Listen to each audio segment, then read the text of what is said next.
Hello, friends. Hello, everyone. Welcome to Grandma's Basement and welcome to the Friday stream. I'm your hostess, Lisa, and we got a good one for you today. But yeah, just to address, I am in the basement because it's very hot out. It's like 90 degrees out. We don't have air conditioning, so it's a million degrees in my office. I will probably be down here for the rest of the summer. And also, I was on Radical Ramblings channel last Monday, and we had a long conversation about internet addiction. And I was like, I have to do something. I have to, yes, definitely a basement dweller. I was like, I have to do something. I'm going to put my computer in like the most uncomfortable space in the house. So that's what I did. And it's actually worked so far. I've been averaging like half the screen time I normally do because my office is so cozy and it's just like the perfect little space and whatever. But I don't hate it down here. It's also like nice and cool down here. So that's the main reason. Anywho, we got a great reading today.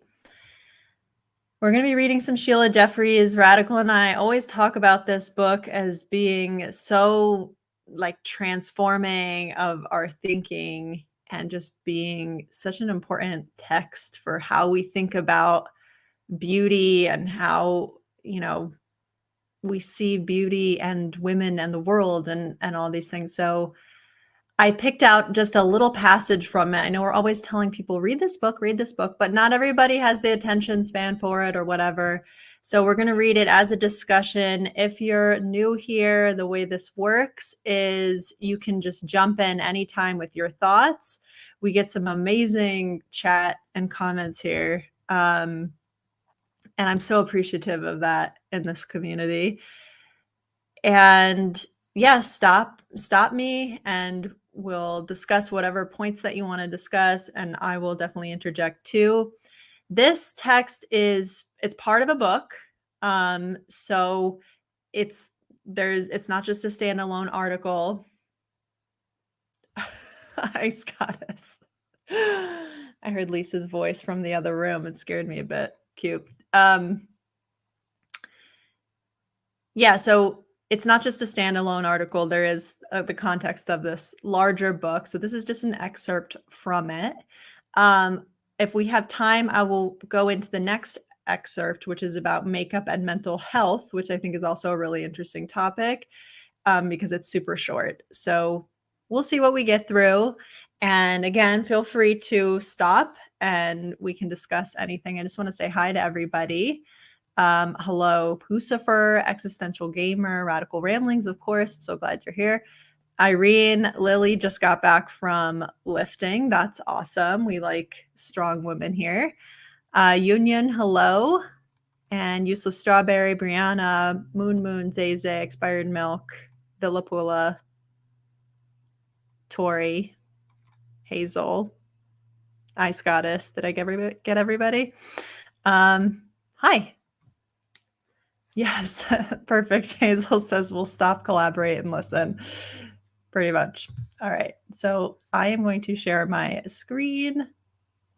I also have the link to the PDF. And hello, TY. Never stop by streams. Nice to make one this time. Glad to have you. And be very careful, John. Hey, I just found your channel today. Recently turned 18, wore makeup twice in my life. I feel like most of the pressure to wear it comes from other girls. So that's very interesting. We'll see how that factors in the conversation today. And yeah. Oops. I'm having a little technical issues lately. Okay, hopefully you can all see that. Makeup and male dominance.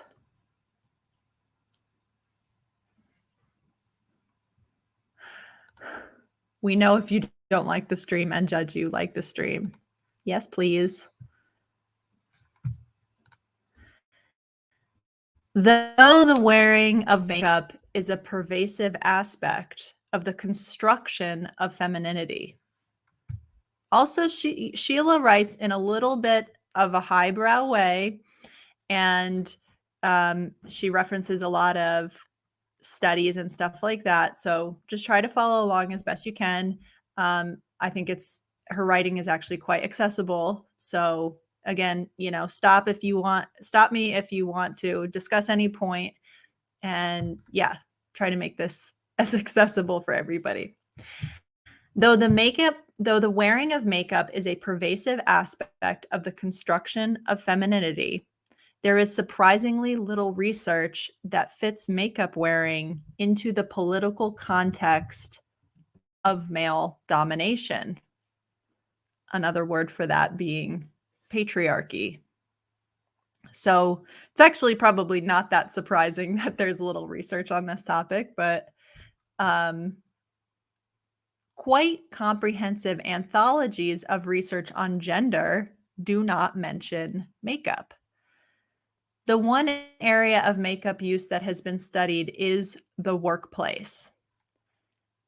So how many people out there feel pressure, whether you wear makeup or not, feel pressure to wear makeup at work, to look professional in a way that men don't feel that same pressure? I think even those of us who don't wear makeup may occasionally from time to time feel pressure in certain situations or feel out of place that we're not wearing it or we're wearing less than other people.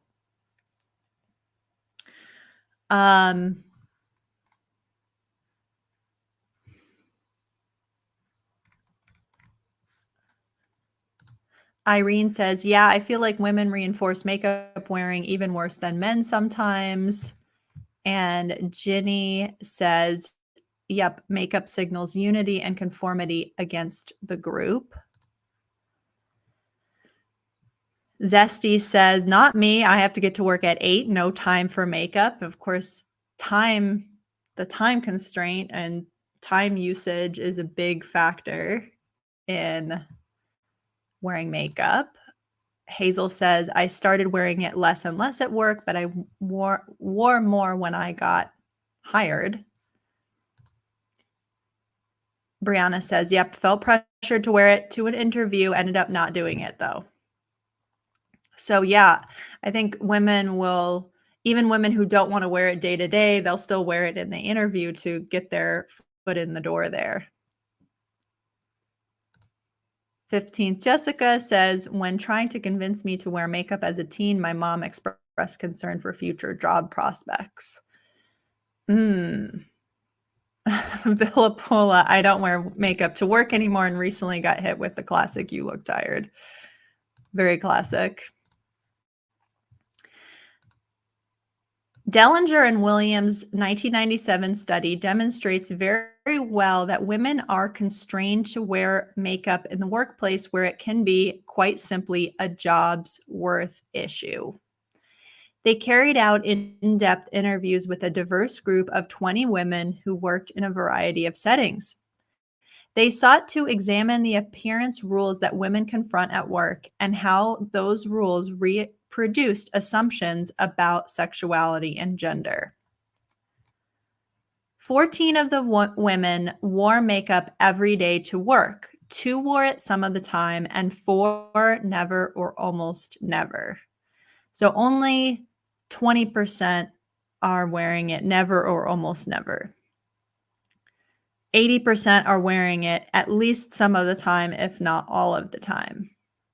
So that is something, Radical and I have talked about a lot, is when every other woman or seemingly every other woman does it, it makes it that much harder for the women who don't want to conform to not conform. This is interesting from Existential Gamer. Says, also, I'm pretty low on the totem pole, but I might feel pressure if I were in a more prestigious role. I almost feel like it would be kind of the opposite. Like the lower you are, the more pressure you feel to fit in. And then maybe once you've reached a certain point, you don't have to conform in that way anymore.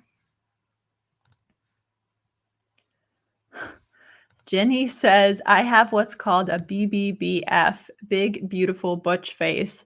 Makeup has always made me look like a clown, but I'm not complaining, just lucky to have never felt the need to wear it to look beautiful. I always felt like with lipstick, I don't think I ever bought a lipstick. I probably bought dozens of lipstick in the time that I was wearing makeup, and I always felt like a drag queen. I don't think I ever felt not clownish in lipstick specifically. Figure Skate says, I feel like high-level female professionals are held to very high standards, so I can understand it. People expect a level of hyper competence from them that they don't expect from men. Very true. Definitely different standard there.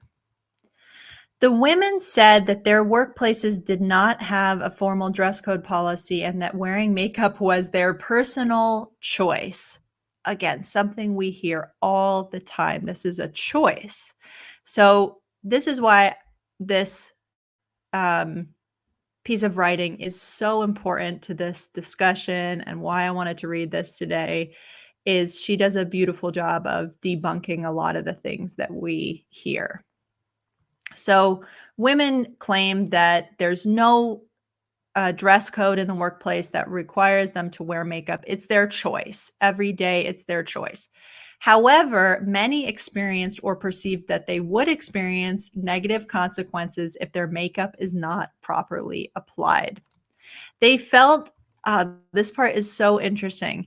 They felt that women who did not wear makeup did not appear to be healthy, heterosexual, or credible. So why would it matter that a woman appears heterosexual in the workplace? I guess, that would, if women are afraid of being perceived as not heterosexual, that means there's even an element of homophobia in their own thinking, or they perceive their workplace to be a homophobic space. But what your sexual orientation is should really not factor into your work or your job at all. Whether you are credible, that means whether the things that you say are truthful or the work that you do has merit. Like, why would wearing makeup have anything to do with that? It's about people's perception of them. And again, health should also not factor in for most jobs. It really shouldn't. So why I could see going into a relationship wanting to appear healthy and heterosexual, but why would those things matter at work? So I think that's really, really interesting. Women who usually wore makeup to work reported that on days that they did not, they received comments about how they looked tired or did not look good, and that such comments would affect how they felt at work that day. So that was what Villapula was saying earlier. She got the classic, you look tired, when she didn't wear makeup. Whoops, that terrifying renegade Pearl says, how does makeup make someone look healthy? I guess if you're not wearing it and your skin is uneven or it's red or something, that could be perceived as unhealthy. How dare women have dark eye circles? Piranha says it's only with women, and that is really the first thing I think with makeup and this conversation about why is wearing makeup not a radical feminist action, or why. It's just the first thing I think of in the makeup discussion is men don't have to do it. Men aren't expected to do it, and they don't do it. Men don't wear makeup. It's actually very strange when you see a man wearing makeup, but for women, it's so commonplace. Tori says, anyone else feel like they look weird with makeup? Like, I'm so used to my natural face. Whenever I did wear it, I felt like I was wearing clown makeup. Yes, that seems to be a common sentiment. I definitely felt that way, especially with lipstick. And looking back with brows, because I have naturally blonde eyelashes and eyebrows, I always, like, drew on all that stuff super dark, and when I look back at my now that I'm used to my face as it is, when I look back to photos and videos of me with my eyebrows done, I'm like, "Oh my gosh, it looks insane." Terrifying Renegade Pearl says, "Yeah, I look terrible with makeup." Don't worry about that happening, not happening anytime soon. The worst is when a content creator like you starts wearing makeup again. There's just so many reasons I can't do it.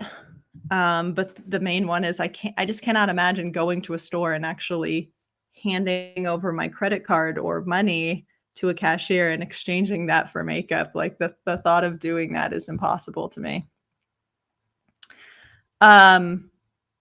One woman specifically said that she wore makeup to avoid negative comments such as, "God, what's the matter with her? Is she sick or something?"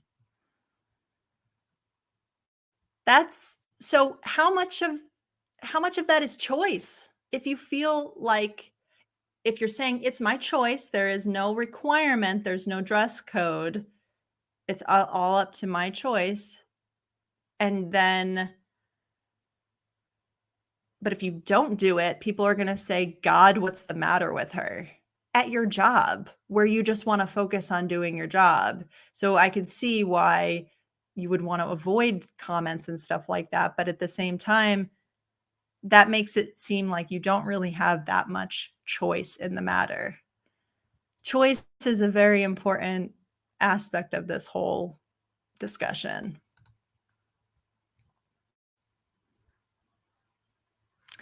Irene says, I also started to think makeup is kind of gross when you think about it. Like I'd see close up videos of makeup and think it looks unsanitary. It definitely is. They've done studies on, once a makeup product is used, they are not sterile and they will grow brushes and compacts and stuff like that will absolutely grow bacteria. Mascara, which you put on next to the mucous membranes of your eyes, which are how germs get into your body. Mascara is not sterile. You use the wand, you put it back in this dark, warm environment, and it is very unsanitary. That's another good reason.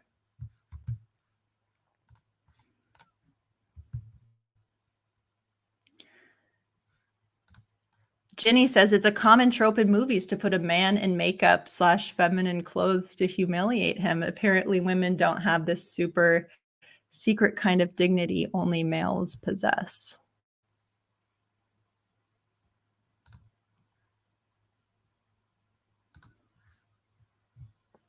Hmm. And you can't share makeup too, makes my eyes itchy thinking about it. I always wondered how makeup artists, um, they obviously work on lots of different people and they're using the same products. They may wash the brushes in between, but they're still like dipping it into the same compact or whatever. Pretty gross.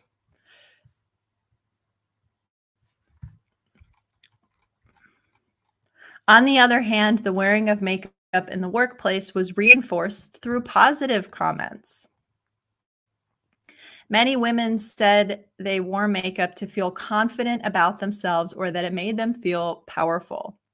But at the same time, they talked about feeling self-conscious without it, with one woman saying, I don't like to look at myself in the mirror when I don't have it on. Some women were not comfortable in public places without makeup. A Taiwanese respondent said she wore makeup to give her a wide-eyed American look. So that's another aspect of makeup and beauty is it's very white centric. It's very Western centric. It's I think it can be very racist in that way, reinforcing certain beauty standards that are based around a white American optimal looking woman. And that leaves out large chunks of female population.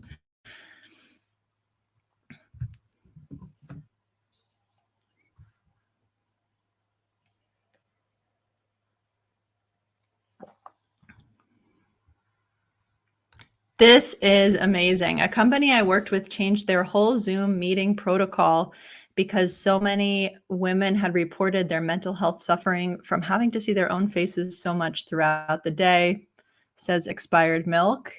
And I think Radical and I were just talking about that the other day of how damaging it is to just look in the mirror. And, if you want to have better self-esteem, look in the mirror less. Because usually when women look in the mirror, they have that voice in their head that is society's voice, right, of telling you everything that's wrong with your face.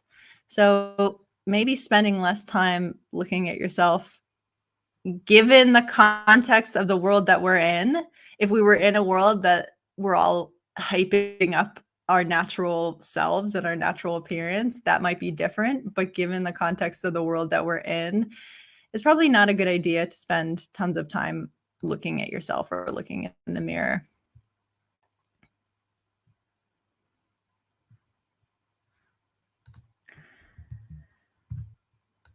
Women may well say makeup empowers them.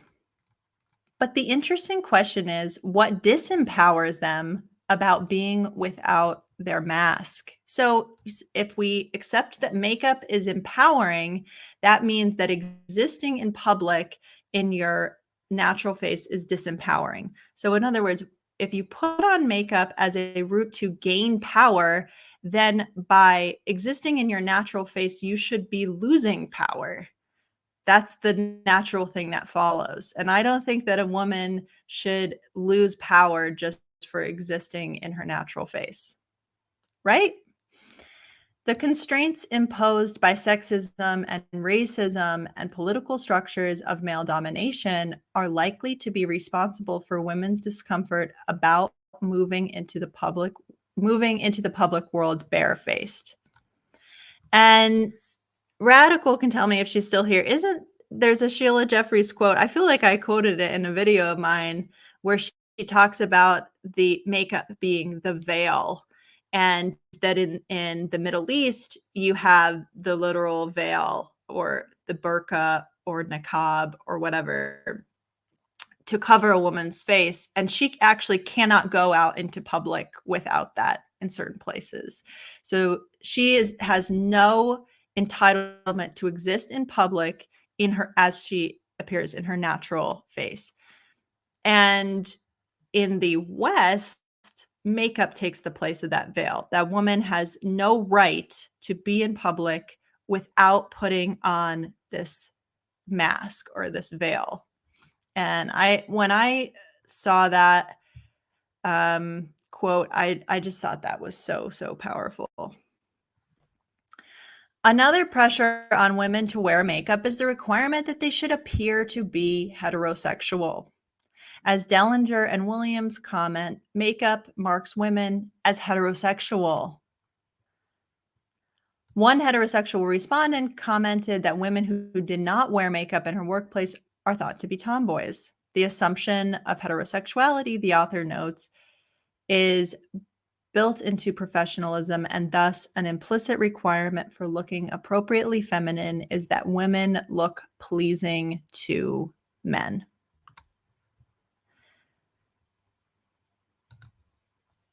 Who are you doing it for when you wear makeup? You're not doing it for yourself. You're not doing it for other women. Some would argue you're doing it for other women. Like we had that conversation a little earlier. Sometimes women are the biggest, put the most pressure on other women to conform. But this is what it's really about. Women looking pleasing to men. Which means that your value is not as a human, but as an object.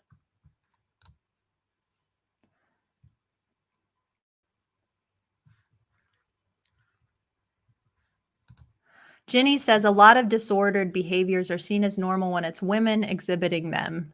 Have you seen that one skincare routine scene from American Psycho? It's only crazy behavior if a man is doing it. That's a great point. It's like that's just a normal skincare routine for a woman, and it's remarkable to see a man doing something like that. Remarkable and freakish, really. Moon says men secretly love all the work women put in to look presentable. They like that women are slaves to all of that. So that's a huge part of it. It's not just the end product and your face looks like whatever. It's all the time and money and energy and effort you put in to looking pleasing towards men. And they know that. And it's a signal that you are subservient to them and that your worth is to look good for them. That would be a huge power trip if you were a man knowing that you're just some slob of a man, right? And you know that every woman is trying to impress you and putting all this work into it and everything.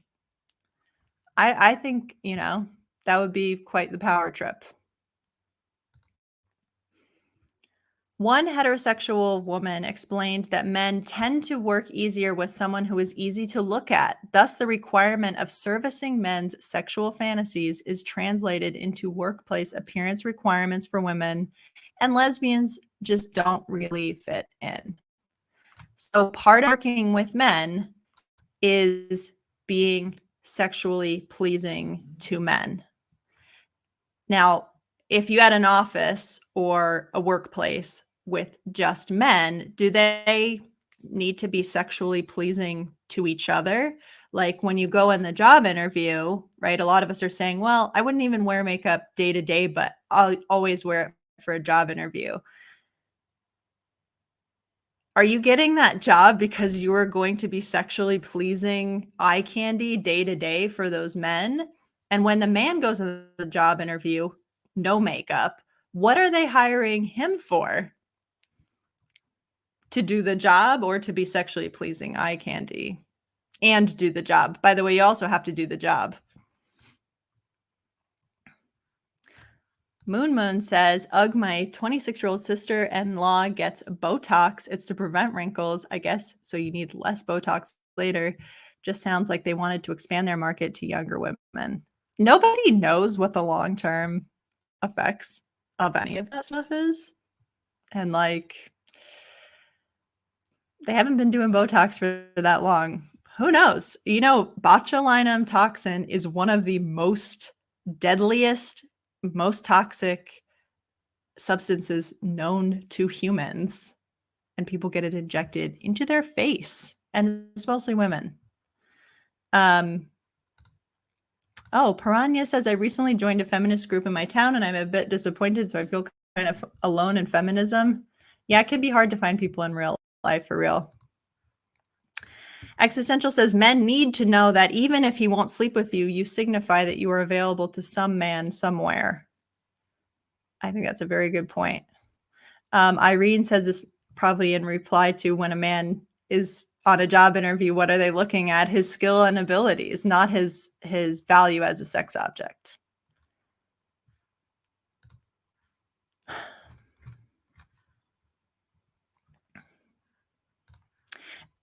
Beautifully said, Existential Gamer. That's the crux of male sex solidarity. It's surprising how much of what they do is ensuring access for men in general. And this came up in a comment recently, and then I made a post and then I deleted it because I was like, actually, I'm just not really sure how I feel about that. This is like a little side note. When do men benefit from do all men benefit from the fact that some men are sexually violent or rapists or whatever? Do all men benefit from that? And that was something I need to think about that a little bit more. I think maybe in some ways they do, but I don't know. That's a good question for you all to just let that marinate. Do all men benefit from the fact that some men are rapists? And how?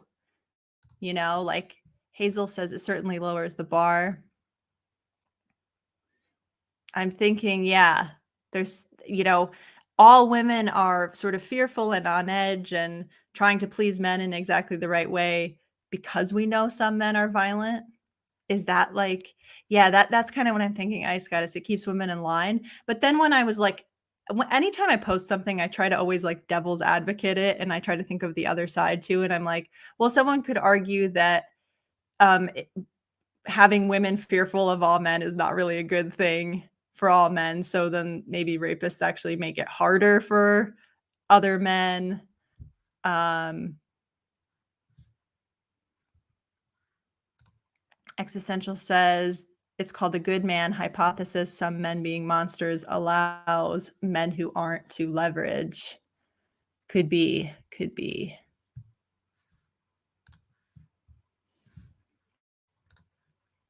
So let's continue on with lesbians. I believe Sheila Jeffries is a lesbian. Someone can confirm that. Not that that really matters, but I think because she gives like a pretty thorough dive into that aspect of things, whereas I don't know, maybe like a straight woman wouldn't consider that as deeply that part of this topic. Lily says she's a political lesbian, I think. Well, Radical and I have the same opinion. Radical, who is a lesbian, and me, who is hetero, have the same opinion about political lesbianism. You can actually go to Radical's channel to learn more about that. She talks about that. Also, I want to say congratulations. Maybe we can get some claps in the chat, or some trophies, or some party favors in the chat. Radical Ramblings hit 3,000 subscribers, and I'm very proud of my girl. You did great. You earned it. Here you go. Cheers to you. Really proud of you. And I'm proud of everything we've done together. But yes, Radical has some videos about political lesbianism, and she and I, really share the same feelings on that, even though we come to that conversation from different perspectives as far as our own sexual orientation. Basically think it's kind of ridiculous and insulting concept. But yeah, thank you. Thank you all for your congratulations in the chat. And it's not to say, Sheila Jeffries' political lesbianism does not take away from her writing and her views on this topic at all. We can disagree on some things and agree on other things. That's a very important part of feminist discourse, is that we're not a monolith, and we don't have to agree on every single thing to take good things from each other's work.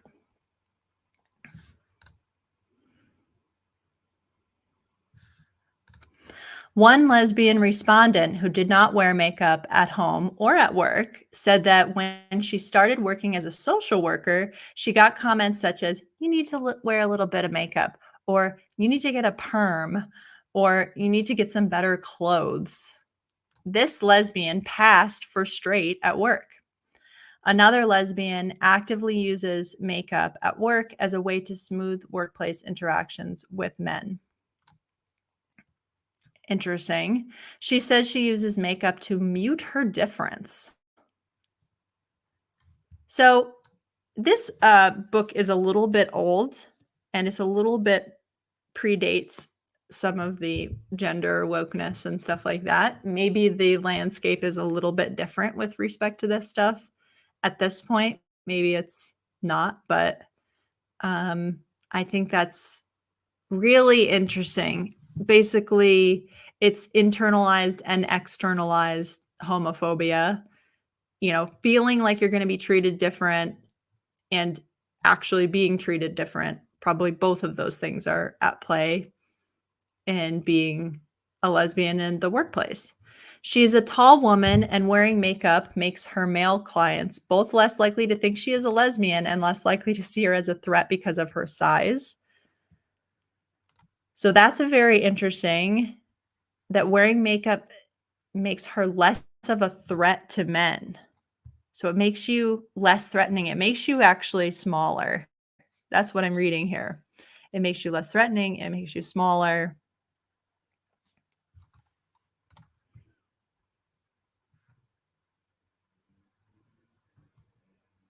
Oh, we're talking about perms.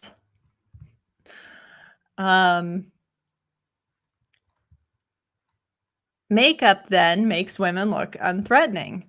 A heterosexual African American woman said that she used makeup to enhance her credibility in a racist society. Again, standard makeup being oriented around this ideal of white, European, Eurocentric beauty or whatever, which reinforces racism. Makeup is racist. More news at 11. She felt the need to emphasize how professional she was to lessen the effect of racism, and makeup was a way to do this. And we've actually have heard this. Radical and I heard this from a woman in our community who said, "You don't understand this this conversation about makeup. You don't understand the perspective of a woman of color. And you are actually being racist by saying women shouldn't wear makeup." No, we're saying makeup is actually the racist thing here, by reinforcing this idea that all women have to fit this white, European, or American standard of beauty. This woman said she was prepared to let the sexism pass in favor of diluting racism. So I guess if you have to pick your poison here.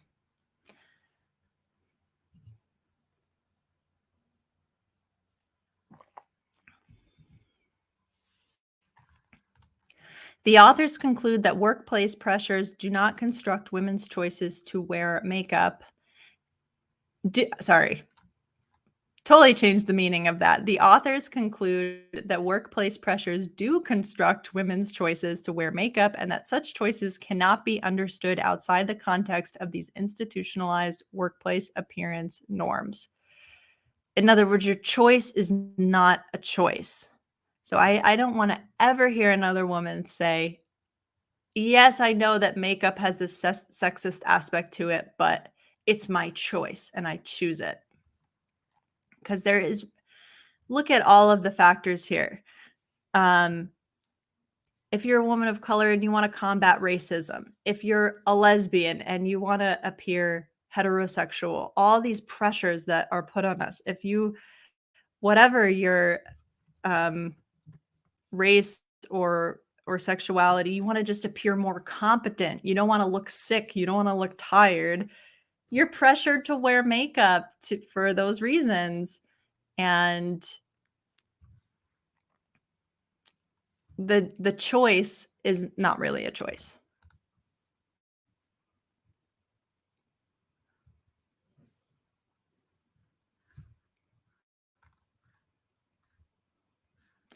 I was thinking of this too. Dewey, great point, says the fact that so many of these makeup brands didn't even make products for women of color until as recently as 10 years ago proves that makeup is pretty racist.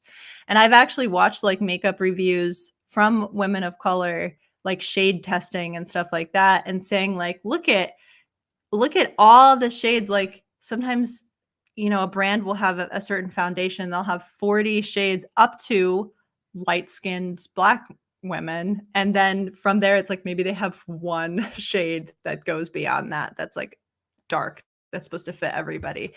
And, of course, skin is not really like that in real life, so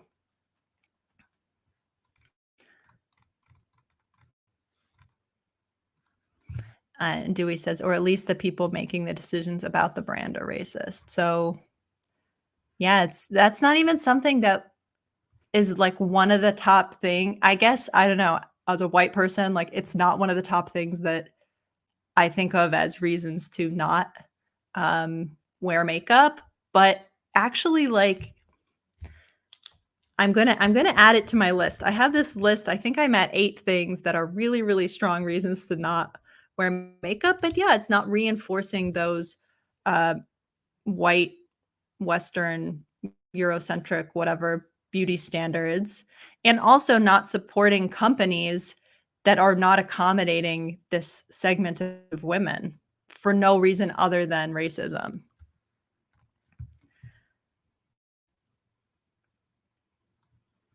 Interestingly, the authors sought to address the recent suggestions in feminist scholarship that makeup wearing might not just be enforced, but about creativity and pursuit of bodily pleasure for women, and that women might even be able to use makeup in ways that resisted appearance norms. So, what I love that um, this excerpt from the book hits on a lot of the things that we hear over and over again. Radical and I both talk about makeup, regularly. And we hear about choice and we hear about creativity and that it's an art form and that I do it and creativity and the pursuit of bodily pleasure. I just enjoy putting it on. I like to sit at my mirror. I like it's relaxing. Like I like to just try the different colors and the different shimmer, and I like to be creative. It's my canvas. It's like, and so these are very common um, arguments that women make. Radical says the art form and creativity thing makes me insane. Paint by numbers is not creative. And there's just a million other ways to be creative. I love to be creative too. I'm a creative person. I appreciate that women want to exercise their creativity. I think it's very important for women to exercise their creativity, but maybe you could do it in a way that's not toxic to yourself, that doesn't support an exploitative industry, that doesn't send the message to other women and girls that this is normal, that doesn't send the message to men that you're non-threatening and that you're demure and stuff like that. There are just many other ways to be creative. Like there's a million other ways to be creative. You can garden, you can make music, you can paint, on canvas or whatever.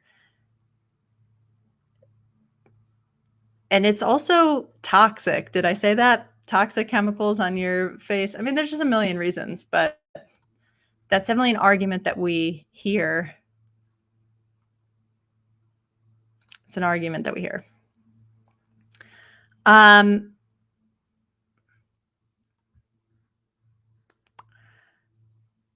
Makeup wearing might not just be enforced, but about creativity and pursuit of bodily pleasure for women, and that women might even be able to use makeup in ways that resisted appearance norms. So again, that makeup is somehow this transgressive act, or that kind of first thing I think of is AOC talking about how a red lip is a form of power for women or something. They clearly have little sympathy with these notions, and their data do not support them. They consider the idea that makeup wear that can be enjoyed by women in the workplace. Women's commenting on each other's use of or absence of beauty product practices could, in theory, be seen as a topic of conversation that bonds women together. Well, that's definitely, I think, true. Women may be able to show their affection and concern for one another through compliments and advice. But they point out that such comments can also be divisive and can, as one respondent expresses, make her feel inadequate. So earlier, someone said that women are some of the biggest police of other women on this topic. Um, as far as like making them feel inadequate for not wearing makeup or not wearing your makeup properly. It does seem to be the case that harmful cultural practices are frequently carried out by and among women when the agency of men is not apparent. Again, first thing that comes to mind would be like FGM. That's women doing that to other women in most cases, and women reinforcing that system, which only benefits men.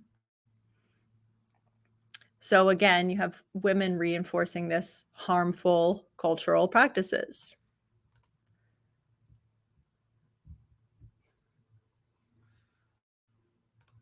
Lipstick like red like the blood of my enemies. Women can seek to support each other through the ordeals of performing the practices, offer each other advice, and shoulders to lean on. This would be a culture formed to survive oppression, however, and not unambiguously worthy of celebration. So, this support network, supposedly, that grows around beauty practices and specifically makeup, is a is something that is formed to survive oppression. Think of women huddled together in a bomb shelter or something, right? It's not a celebration of existence as women. It's how can we get through this world with the least amount of suffering? And maybe it's we just go along to get along and we wear the makeup and we do all the stuff, even though it's bad for us and it's a waste of time and money, you know? So women encourage each other in this stuff because maybe they perceive that that's the path of least resistance and that's the path of less suffering, you know? This research does not support the idea that women can subvert the appearance norms associated with wearing makeup. So that would be, can you wear makeup creatively to work? Could you just go in with like just paint your face totally red, like just monochrome red? That would be pretty creative. That would be a creative way to wear your makeup. Can you do that when you going to work? No.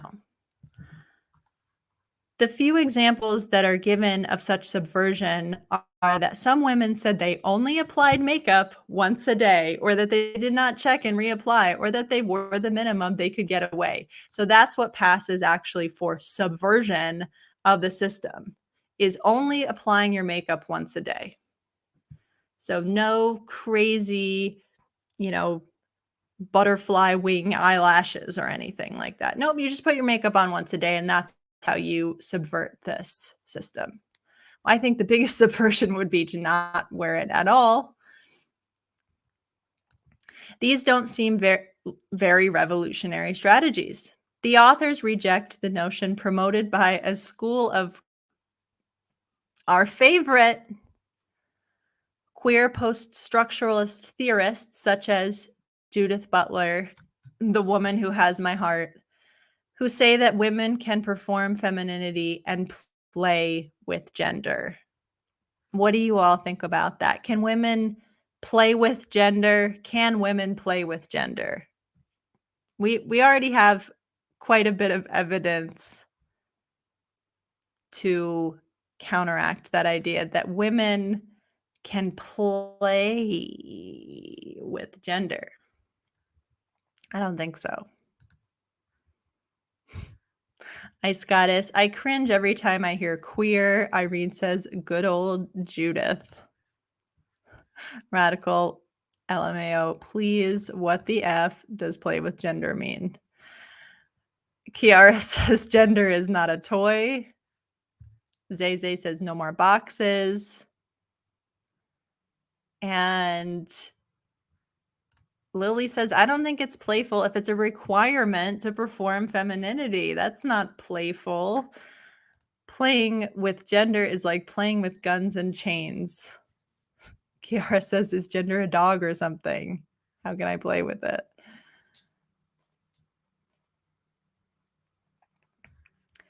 Gender is all fun and games until you're actually a woman. Quote from a Tumblr post. I like that.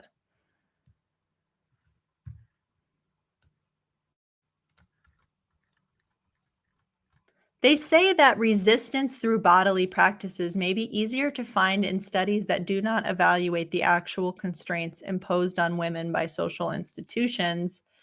In other words, an attention to the forms of force and control in the workplace undermine the idea that makeup can be worn playfully. So, exactly. Is it playful if the alternative, I'm wearing makeup playfully, but if I don't wear it, they'll say, God, she looks awful.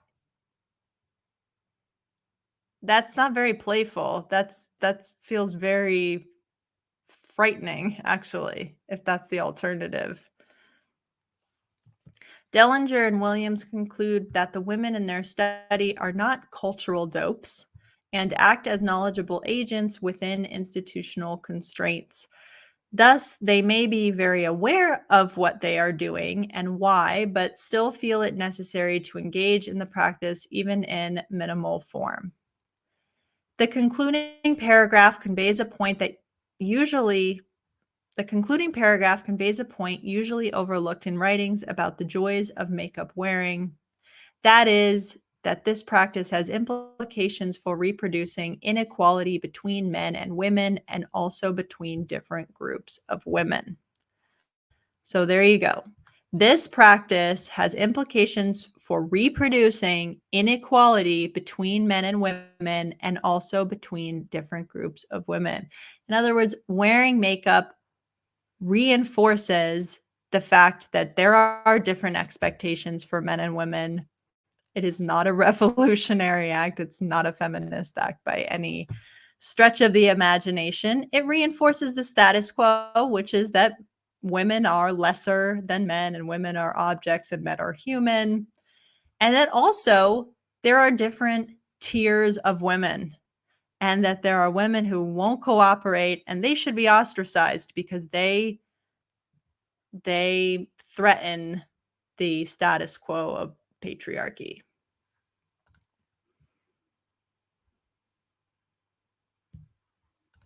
Irene says, anytime women are expected to do something that men aren't, we need to take notice. Huge, huge, huge point and huge takeaway here for sure. Ballistic says, I feel that artistic makeup is fine. Everyday makeup is not the same. And I would tend to agree if everyday makeup didn't exist. There are certain contexts, say opera. Okay, in opera, men wear just as much makeup as women wear, and they wear it in very similar ways. Like they wear stuff because they have to be seen from a long distance. So they wear lipstick and they wear eyeshadow and they wear eyebrows and contour and the whole thing to make their face look like a face under very bright lights. Artistic makeup as far as some kind of editorial photography or something. Still, the expectations for women and men are different. I think one thing we hear too is, like on TV. But if you look at, say Fox News or something, the men are obviously all wearing makeup and the women are all wearing makeup and they're probably all wearing similar amounts and thicknesses of makeup. But the women are also wearing fake eyelashes and it's just a totally different vibe. Actually, in the wake of that, Titanic thing, I saw an interview with James Cameron and he was like at his house on Zoom or whatever being interviewed. And I was like, he's clearly wearing like foundation or something. Like he really looked like he was wearing makeup, but that was it. You know what I mean? It's not like even when you see a man in makeup in typical situation where a man would be wearing makeup like on TV or something, the type of makeup they wear is usually so different from the type of makeup a woman wears in an analogous situation. Ballistic also adds, we as humans have been painting ourselves forever. It doesn't have to be bad, but I hate what it has become. So I agree, like there's different, sure, paint, body paint, stuff like that for like a tribal ritual, very, very different. It was like almost talking about two totally different things than the everyday makeup a woman wears to her job. Makeup wearing helps to construct inequality as well as being a reaction to it. And I think that is a huge takeaway from this and something that I want to really emphasize here, that wearing makeup, it reinforces that inequality. It is an action. In fact, we're saying it's not a feminist action to wear makeup. I would go so far as to say it's actually an anti-feminist action. So there you go. Sadly, the 1990s witnessed a revival of the requirement of savagely differentiated dress codes for women in the workplace.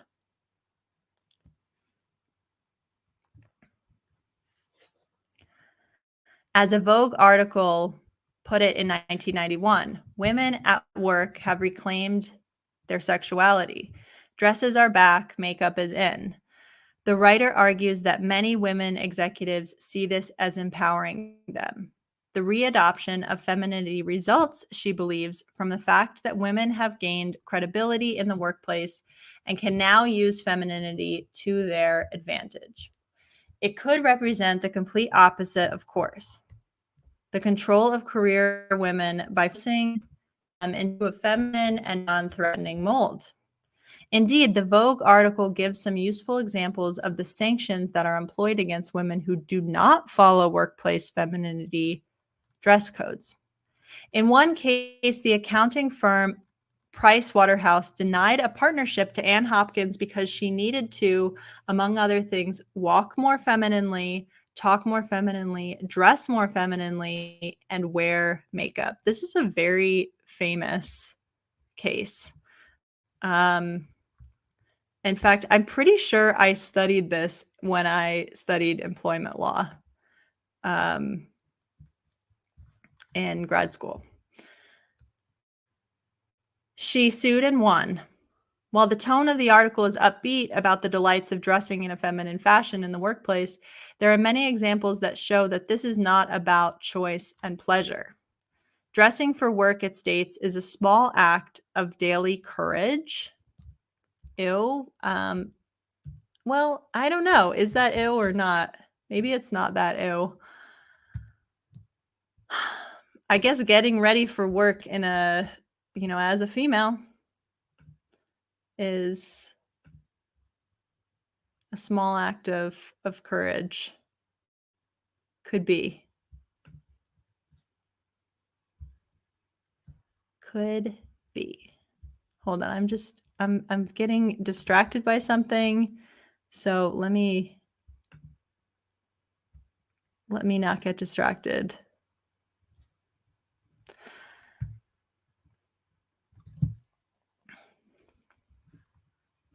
This does not sound playful and shows how women have every day to work out how to look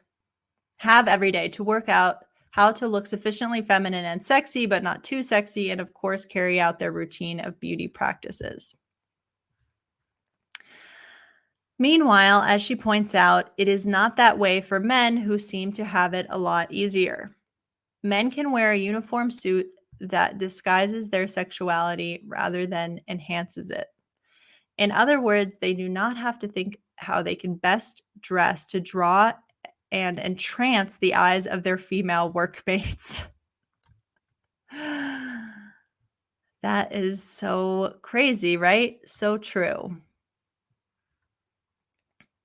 You guys are so nice to each other. I love seeing that chat, seeing you chat with each other. It's so cute. And even the most extravagant men, the ones who wear custom clothes, can never be accused of looking like hookers. The woman has to agonize over how to look tough but feminine, sexy but authoritative, which is a tough call. I agree. That's a very, very tough line to walk there.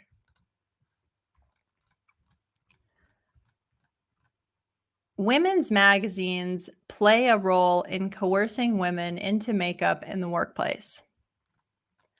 The magazine Ebony, aimed at African American women, uses a hectoring tone in one article telling working women how they should dress. The opening sentence says ominously, "Wearing the proper attire for your workplace, whether it is on the assembly line, at a typist's desk, in an executive suite, or in a television studio, can make the difference in success or failure." The article continues in a fashion likely to frighten women into compliance. In light of today's diverse fashion and cosmetic markets, working women have little excuse for derailing their otherwise promising careers by committing flagrant dressing faux pas. Can you imagine reading this in a magazine? It's really cringe. This is 1996. This is almost 30 years old. So I don't think you'd see this. Well, I don't know. Maybe you would. In fact, even workers with limited time and finances can spruce up their professional image by paying close attention to their hair, nails, and cosmetics, and by choosing sophisticated business appropriate attire for work. The Ebony article uses as an authority a woman who is a spokesperson for a cosmetics company. Of course, she has no conflict of interest there. She says, not surprisingly, such things as makeup is very important because your face is the first thing people see when you're in the workplace, and makeup provides the necessary clean, finished look. As an example of how important appearance is in the workplace, the article features Teresa Fleming, who works as a seatbelt installer at a car assembly plant and makes the deliberate efforts every day to maintain a feminine, clean-cut image in her workplace, which is typically hot and gritty. Okay, so if you work as a seatbelt installer in a car assembly plant, would you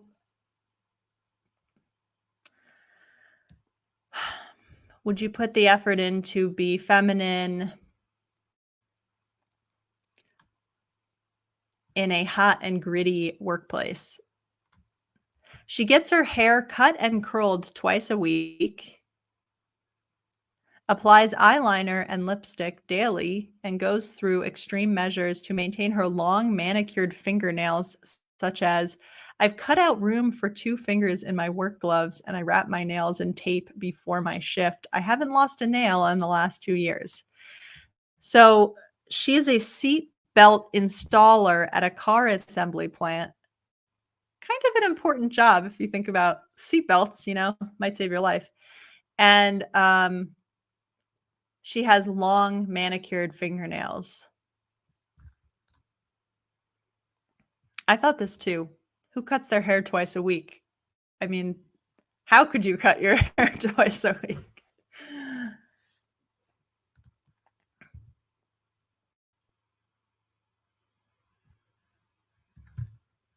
Existential says, I worked in a warehouse once and no, I didn't give a darn. That was dirty work. Manicures would have been ruined.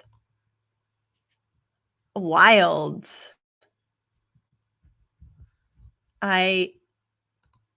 The whole nails thing. Nails. Oh my God. This is literally dangerous. She is destroying workplace safety equipment, I guess, by cutting up her gloves or whatever. Yeah, for sure. Thus, this woman is handicapped at work and has to engage in time-consuming and expensive practices. Compared with men, this does seem an unfair disadvantage. I would say so.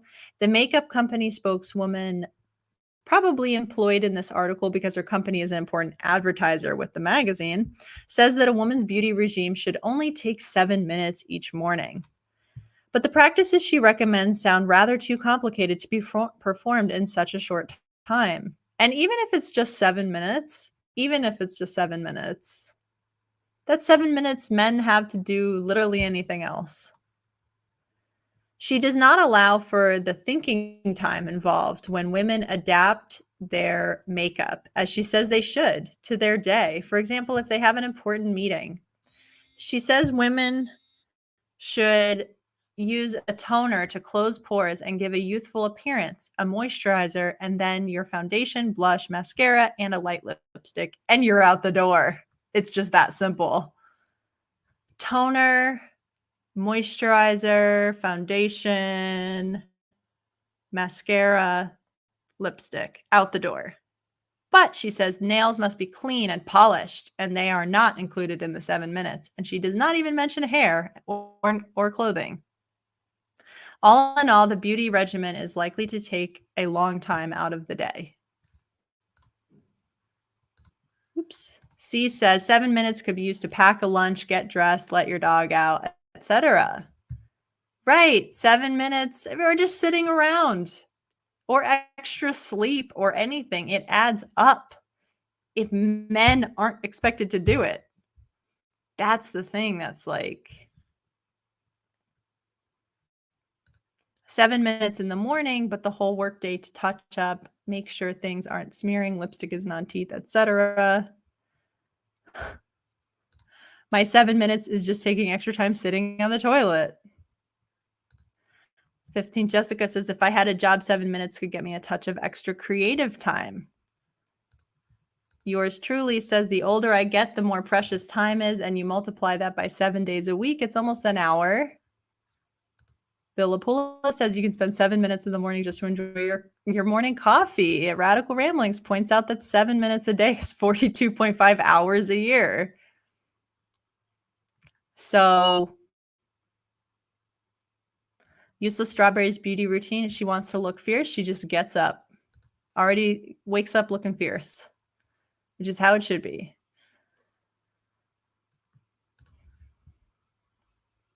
And again, it's not just 7 minutes. It's much, much, much, much more time than that. And I think somebody else pointed out the money involved.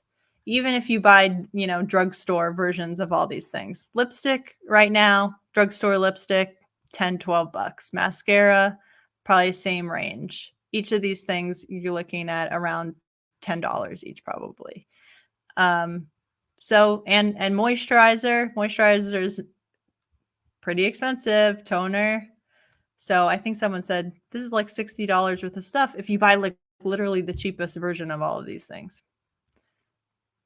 That's money men are not expected to ever spend on this stuff. There is very little research on the time that women sacrifice in beauty practices. Again, wonder why there's very little research on that. A survey of 2,000 women by Marks and Spencer in the UK has found that the average woman takes the equivalent of 10 working days a year getting ready for work at 27 minutes per day, and 10% take more than an hour per day.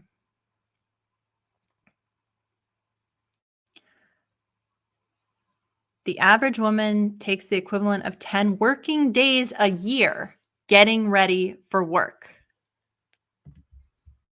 Okay, I'm going to jot that down. Stand by. Talk amongst yourselves. So,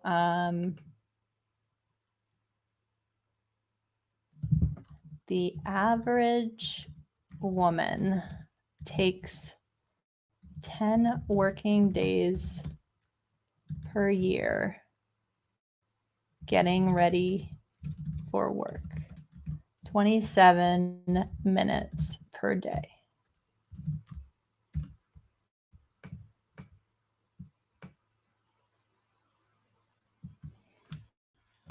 The majority of women spend 21 minutes getting ready for a shopping trip, 54 minutes for a night out with the girls, and 59 minutes for a romantic evening. How much time is he spending?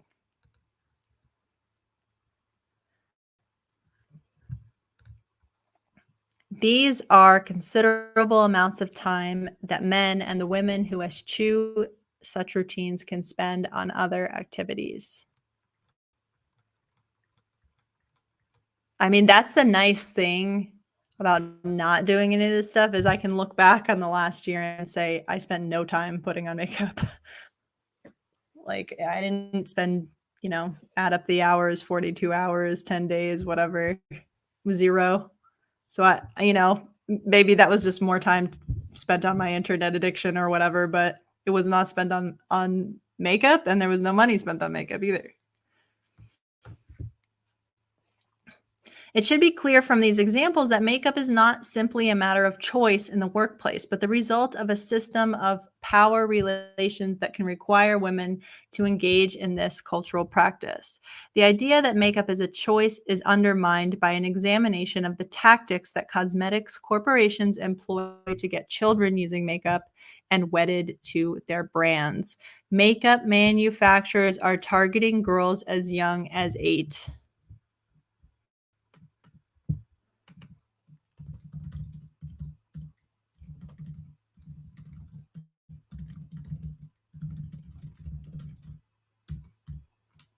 Makeup manufacturers are targeting girls as young as 8.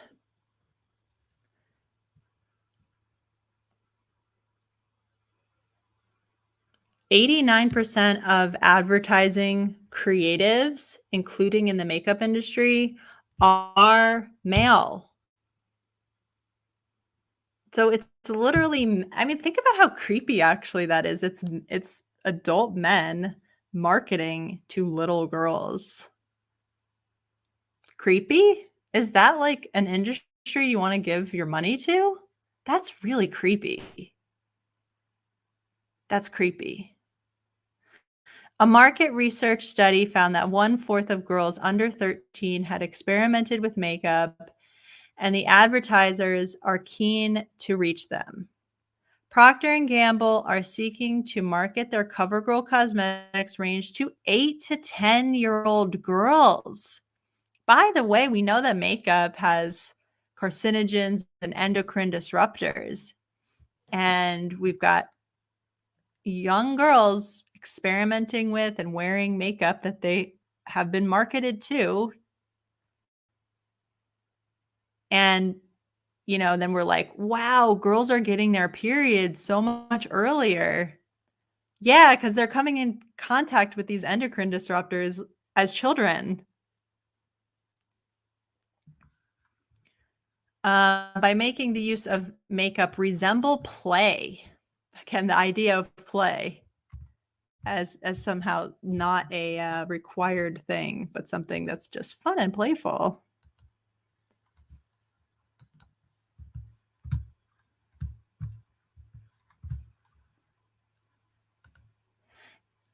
Lydia says, "I had that big doll head where you do the doll's hair and makeup age 6 to 7." Yes, I had a doll that it was like a rubbery plastic doll or whatever, and you could pour cold water on it, and it would, like, have makeup on its face, and then you pour warm water on it, and the makeup would go away or something like that. When I was probably, like, literally 5 years old. Tori says, "I remember getting one of those crappy makeup kits for little girls for Christmas. I had to be, like, 7 or 8." Yep. Definitely, and though especially those things, man, like, who knows what's in that stuff, right? Zay says, "It's grooming." Definitely. Brianna says, "I was gifted so many toy makeup kits, so creepy." I made a post about this, not a video, I think it was a community post. Um, I was going to this community center over the winter, and they had a thing where kids could request what they wanted for, like, kids who from low income families who like need the community to help buy them gifts for Christmas would request what gifts they wanted, and you could take a tag off the tree or whatever and buy that kid a gift. And I was like, oh, that sounds really cool, let me get a gift for a girl. And I went, and all the tags for all the girls, they were all asking for makeup, like specific makeup products. They know even at young ages, I want, because they see it on like TikTok or whatever. I want, this lip liner or whatever. It's like, you're literally 9 years old. Like, it's so depressing. Jenny said, "I play with dinosaurs, and look at you now."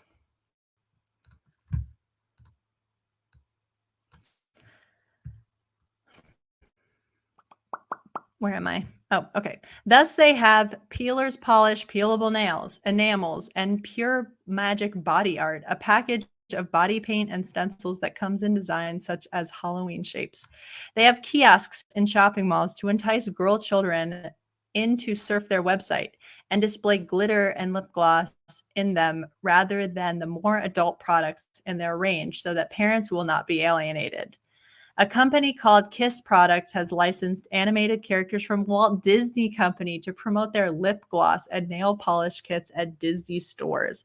Like, lip gloss and nail polish are seen as very harmless and like normalized things, but they're just gateway kind of drugs, right, for little girls. The Cosrich Group has licensed Barbie to promote lip glosses and body glitter. Disney's products for girls are packaged in boxes with pictures of Tinkerbell, Winnie the Pooh, and other Disney characters, while Barbie makeup comes packaged with plastic charms and bracelets.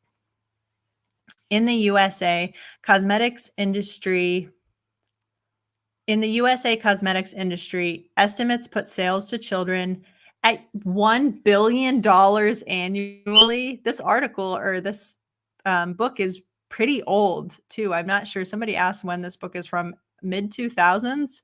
I'm not sure the exact year this was written, but yeah, whoa. Cosmetics industry sales to children $1 billion a year. What? Gross. One range of personal care products is now targeting children as young as 6. The promotion of cosmetics as forms of play to children will create the choices of adult women. Play and also kind of self-care, right? She's not getting into that aspect of this yet, but for kids it's play, for adult women it's play too, if you believe the creativity narrative, but also self-care and also how to be a woman, right? That's a message that little girls, they are eventually going to have to grow up to be women. So let me get some practice in now how to be a woman at this point. They will have been trained to understand makeup as a form of personal fulfillment and play at an age before they have had the opportunity to recognize any alternative. So yes, a little kid, you can't expect her to, have read any feminist writing, right? But she's getting these messages. The makeup companies get to her first. They definitely get to her before we can get to her. And that's one reason why it's so important to do the work of going in public with your bare face so that little girls can see that that is actually an option in womanhood. And imagine if 70% of us did that or 90% of us did that, they wouldn't feel this pressure that that's how you be a woman. Like Irene says, this world is hell. Her article says, my mom had my ears pierced at 2, and I have vivid memories of the stud getting embedded and my parents having to dig it out. That's so gross. It's awful. Useless. Steal the baby girls. Agreed. Let's save them somehow.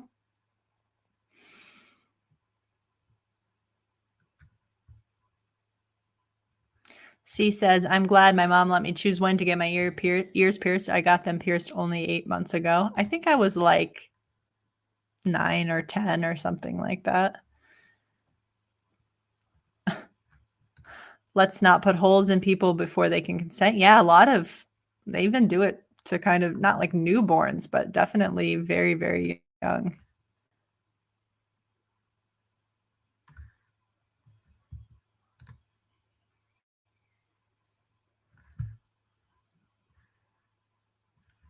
Women cannot be said to make free choices, to engage in beauty practices in a culture in which men have the power to enforce their requirements. Okay, so I'm gonna add that to the women cannot be said to make free choices, to engage in beauty practices in a culture in which men have the power to enforce their requirements.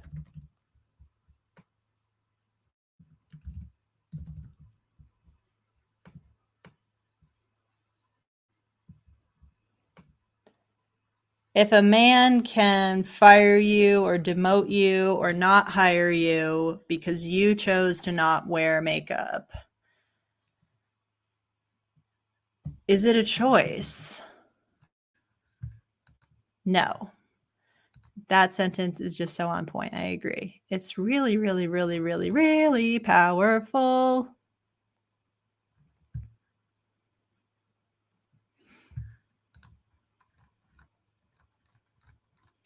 A good example of the force of men's opinion in the creation of beauty practices lies in the way shaving is discussed on the Carnal Knowledge Network website. This is like early internet 1.0, web 1.0 or whatever. This is where this article starts, or this book starts to sound just old as hell. But the website, which is clearly run by and represents the views of men, asks the question, does it really matter if I'm too lazy to shave my legs? The answer is the accepted norm in society today dictates that a woman shave her legs. Other women who do not experience these medical conditions should remove the hair from their legs. The facts are that the vast majority of men prefer shaved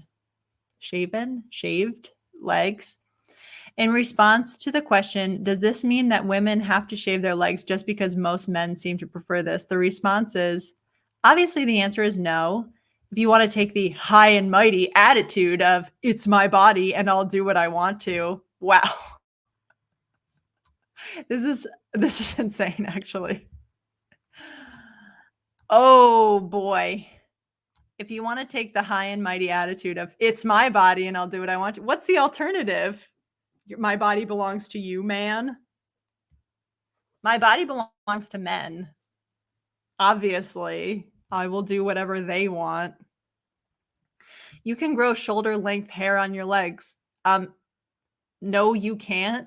Leg hair does have a finite length that it grows to, but you will be greatly limiting your chances of finding and keeping a mate by alienating yourself from the accepted norm. Good.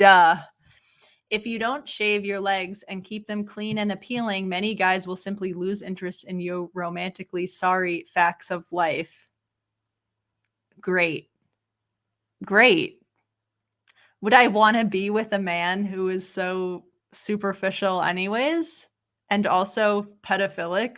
I mean, I know we've talked about that. Shaving is kind of pedophilic, or preferring a person who's shaved, right? That's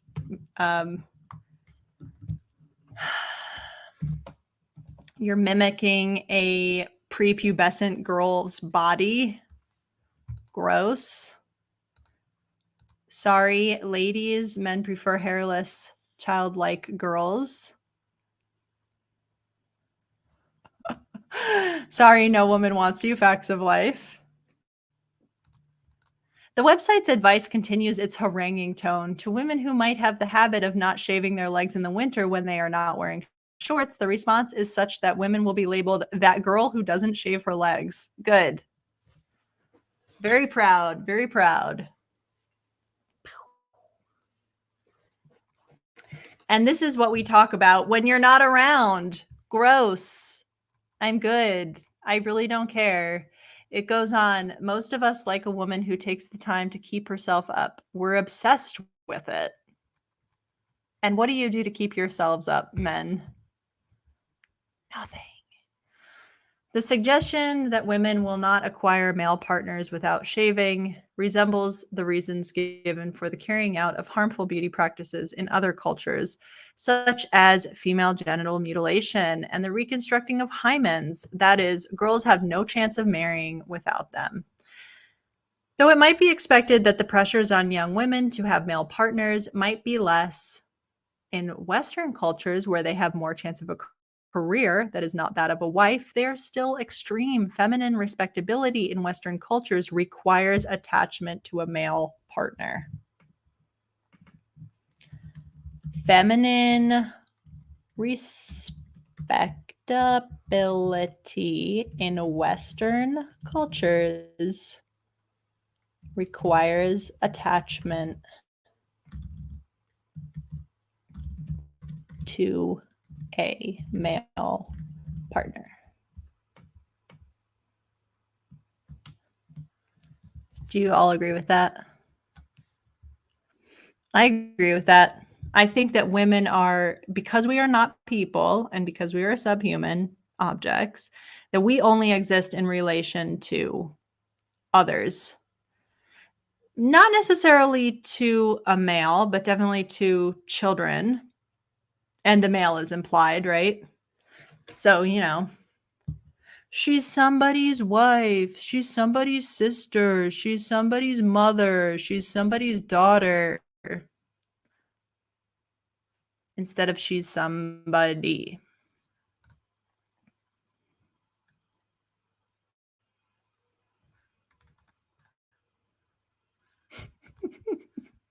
I love this, Ginny. Men be like, she has to be shaved, long hair, makeup, big boobs, shorter than me, feminine, etc. Women, he has to be tall and not bald. Men, ugh, women have such insane standards for men. Miss Andre.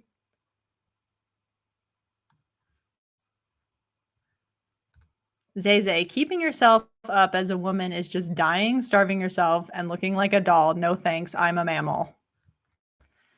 Yeah, again, it's that denial of humanity, like, we're human, we're gross sometimes, you know, we're not perfect, our bodies have wrinkles and dimples and, you know, imperfections and all these things, but we're not allowed to, that's normal for a human, but we're not allowed to be human. We have to be not human, inhuman.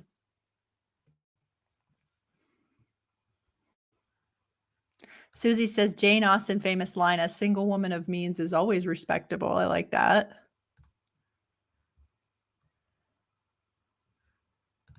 Yours truly says, spinster slash crazy cat lady versus confirmed bachelor, much more dignified.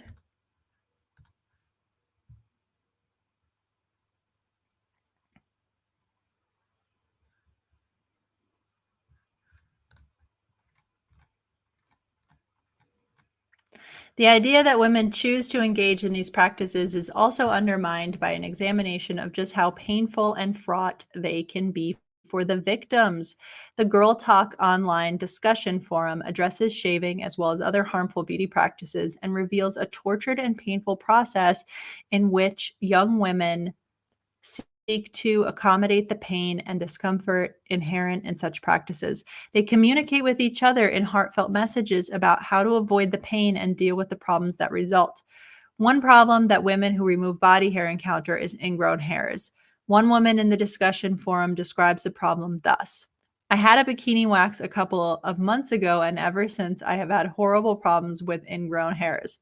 I have tried the lotions and hot baths. I have even tried to get at them with tweezers, but that is just making the situation worse. Please let me know what else I can do. So again, this is that huddling in a bomb shelter that women do with each other over these harmful practices. Women respond to her with the names of other products she can use to help with the problem. Clearly, cosmetics manufacturers make profits from selling both the cause of the problem and solutions for it, which is a nice little earner. Another problem that Basaki asks about is red bumps on my legs from shaving, which prevent her from wearing shorts or skirts. She describes the problem as terrible. Another woman writes of the problems she got from bleaching the hair on her arms. The bleaching led to really gross, noticeable roots, even though I only did it a week ago, and she is considering waxing, though she cannot afford it. So, cosmetics manufacturers make profits from both selling both the cause of the problem and solutions for it. Brilliant. Does it look weird for your arms to be completely hairless? In general, how fast does it grow back? How can you conceal it while you're waiting for it to be long enough to wax?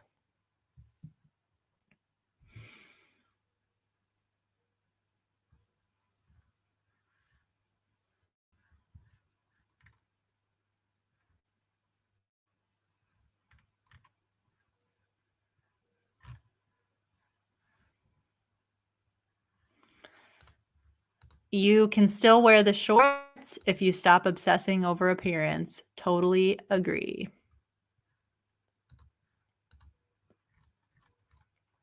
In general, how long will it take? How long will it be from the time it starts to grow back until you can wax it again? Approximately how much does it cost? Whole arm, not just forearm. Does the regrowth look or feel like stubble? Another woman, Sarah Nouse, writes of the problem of underarm irritation from shaving. I absolutely cannot shave my underarms without irritation no matter what I do. I had a friend like that. It was just super, super painful for her. I try to be really light and not press too hard with the razor, and I've tried to do it quickly and slowly, but I can never get a close shave, and furthermore, always leaves red bumps. I've tried to put lotion there, including the lotion that comes in the waxing kit for after hair removal. Nothing works. The hair is too coarse to wax and too painful. The result is unsightly for tanks, sleeveless shirts. What can I do? Please help. The young women engaging in these agonized exchanges could be said to be creating a woman's culture around beauty practice, but is a culture of survival designed to enable them to negotiate harmful practices with slightly less pain. Okay, I'm thinking like, makeup tutorials, right? A women's culture around beauty practices is a culture of survival designed to enable them to negotiate harmful cultural practices with slightly less pain. So the conversation is not, how do we get out of this nightmare that we're in? The conversation is, let's live with the nightmare. Let's try to make it a little bit less painful for ourselves.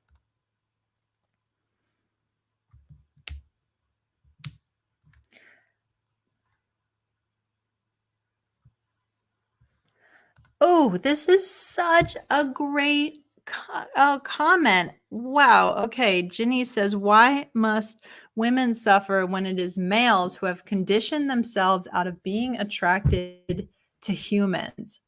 Amazing comment. Really good.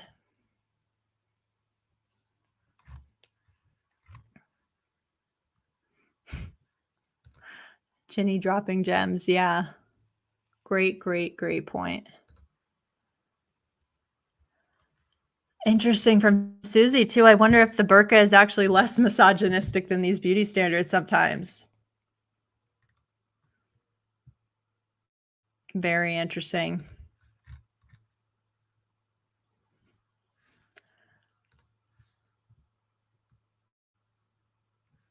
The exchanges suggest just how much of a young woman's attention, time, money, and emotional energy, like the time that it took them to post on this forum. This live stream that we're having right now, like, it's not just, this whole culture creates so much more emotional energy drain than just the actual putting on makeup, right? Or the actual shaving like that. And I actually stopped shaving years before I heard of radical feminism or anything, because I was just so sick of taking the time it took to shave. It takes forever to shave a leg. Like, I don't know. It always took me like 20 minutes to shave. Maybe I only shaved like once a week or something, because I just never, I could never be arsed to get in the routine of shaving every day. And for me, like, if I don't shave every day, then like I have to let it grow out a little bit or else it gets really disgusting. So I would shave like once a week, and it was taking like 20, 25 minutes in the shower, which is a complete waste of water and energy and everything anyways. And I was just like, I just don't want to do this anymore. Who am I doing this for? My brother doesn't shave his legs. My dad doesn't shave his legs. So I'm not going to shave my legs. And that's it. I had never heard of feminism in this way before. It would just seemed like the most logical conclusion from a minimalist standpoint and everything else. Like, I just don't want to waste my time with this anymore. And I've saved so much time and energy and money on razors, and it's been like 6 or 7 years. And you know what's the downside of it? Oh, wait, there isn't one. There's no downside to it at all. So I've given up nothing, and I've gained time, energy, money.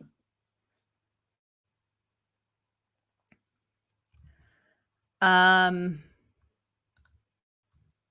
exchange suggests Just how much of a young woman's time, attention, money, and emotional energy are taken up with the practices that demonstrate their difference and enable them to play their part in the sexual corvée.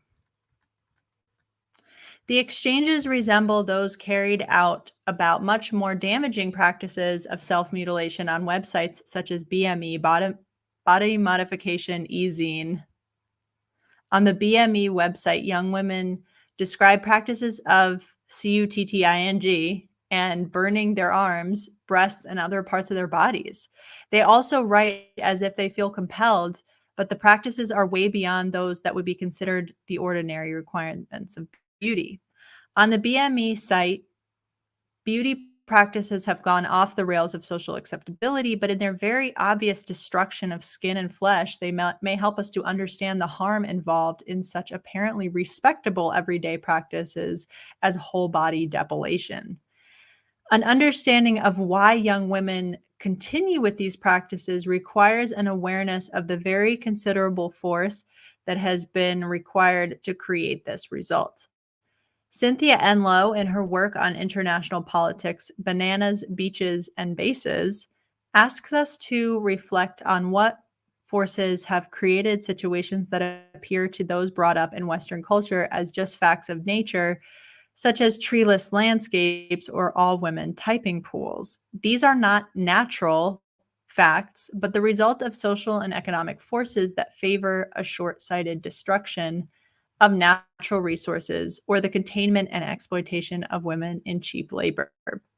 Similarly, when depilation is identified as a culturally constructed practice rather than a fact of nature, it is possible to seek out the forces which create it, which are men, patriarchy. So there you go.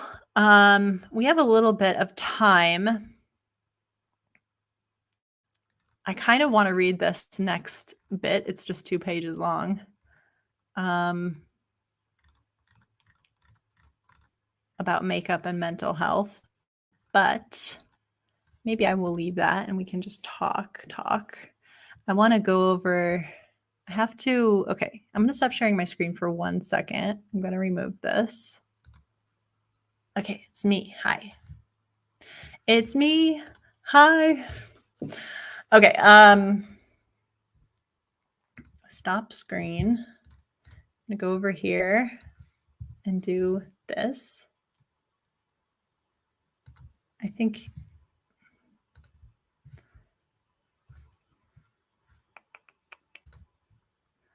give me a minute. Working on something.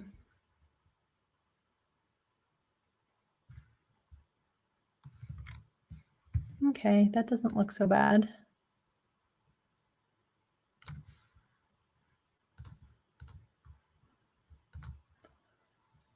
One second.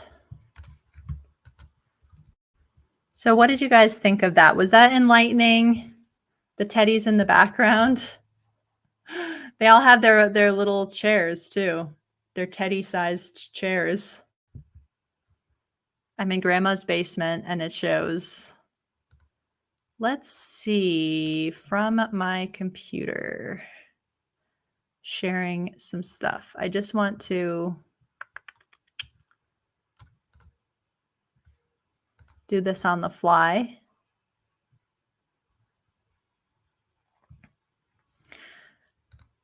This is basically what the next section talks about. If you don't do the beauty standards, you are depressed. And I have actually, you know, Radical and I have had this discussion, and she is more hardcore than me in ways. I obviously respect her for it. But when it comes to shaving, I haven't shaved with a regular razor in like 6 years, but I do occasionally buzz my legs for a couple reasons. Sometimes it's like I just don't like the feeling of lots of hair on my legs from like a tactile standpoint. But the other reason, and I know Radical knows this, I don't know if I've ever talked about this, is when I've had to go to the doctor for my foot or whatever, I've had a lot of issues with my foot, is that I do cave and I do shave in that situation, or I do, I use a clippers, not a razor. but just to not have super long leg hair because I feel that I will be judged as being mentally unhealthy. And when I'm in a medical setting, I don't want to get worse care because they perceive that I'm mentally unhealthy. So hopefully that makes sense to people. But there's been a lot of research that if you go to the doctor for a physical problem, but they perceive that you are mentally unwell in some way, whether you're depressed or anxious or whatever, you'll actually get worse care for your physical malady. And so I have caved in that because I want, if I'm going to the doctor, I want to be getting the best care that I can. And, especially if I'm going to a male podiatrist or something, that's it. It is what it is. Um, I've never had a doctor comment on my body hair. Uh, I do get where you're coming from though. Yeah, it's like I you know how like we all pick our times where we want to do our activism and stuff, and then I've had women say, "Oh my gosh, should I do my activism? I might risk losing my job." And I'm like, "No." you know, um medical misogyny is real for sure, and so I would never shame a woman in that situation because I've been in that situation, and conforming feels safer. Again, I think in that specific situation, if I'm in the grocery store, I'm at the pool or whatever, I've got um, long leg hair. It's never been an issue. I doubt it would, I've gone to the gynecologist with long leg hair because that's a woman and I feel like she's not going to judge me in that way. But I don't know. Yeah, definitely.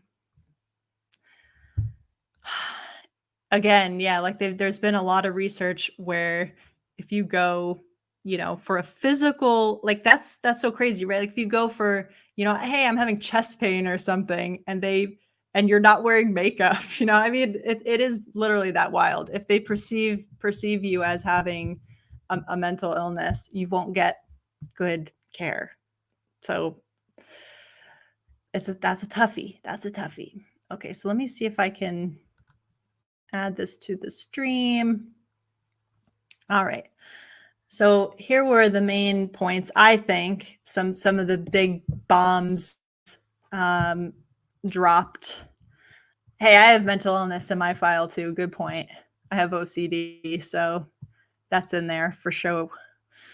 Makeup wearing helps to construct inequality as well as being a reaction to it. So I've said this many times before, it's one way that we are complicit in our own oppression and one way that we further our own oppression.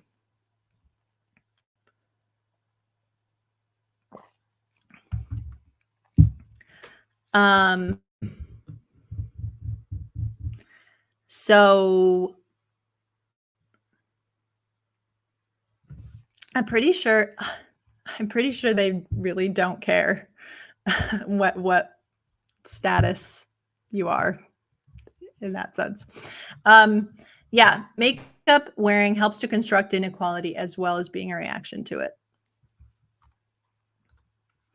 The average woman takes 10 working days per year getting ready for work, 27 minutes a day.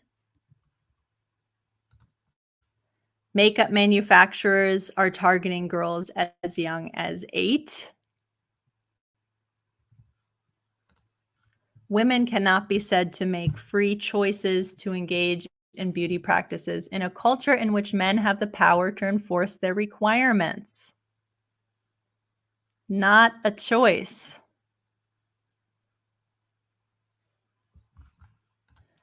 Feminine respectability in Western cultures requires attachment to a male partner. And a women's culture around beauty practices is a culture of survival designed to enable them to negotiate harmful cultural practice with slightly less pain.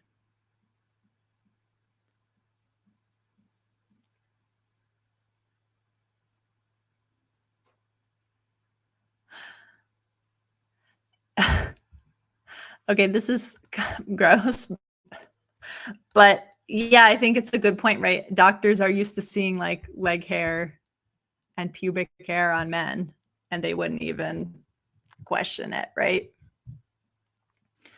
So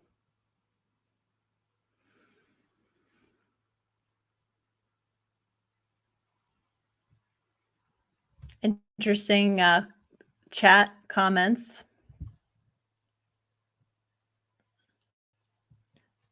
Actually, I think ew, some of you guys. All right, so that's that. Um, I have a list of verboten topics, and actually, pubic hair is one of them for me. But only I don't mind talking about pubic hair, but only in the only thing I'll say really about it is that whatever you want to do with it is yours to do with it. I do not judge. You know, I don't judge with leg hair either because I think women have other reasons to shave besides being, you know, but I don't know. Anyways, yes, it's on my it's on my list of taboo topics for this channel. Oh my gosh, you guys going in on the men's. Wow. Okay. I don't know what else I have to talk about. We have 15 minutes, so feel free to bring up whatever you want. You guys are really like, wow, interesting chat. Um,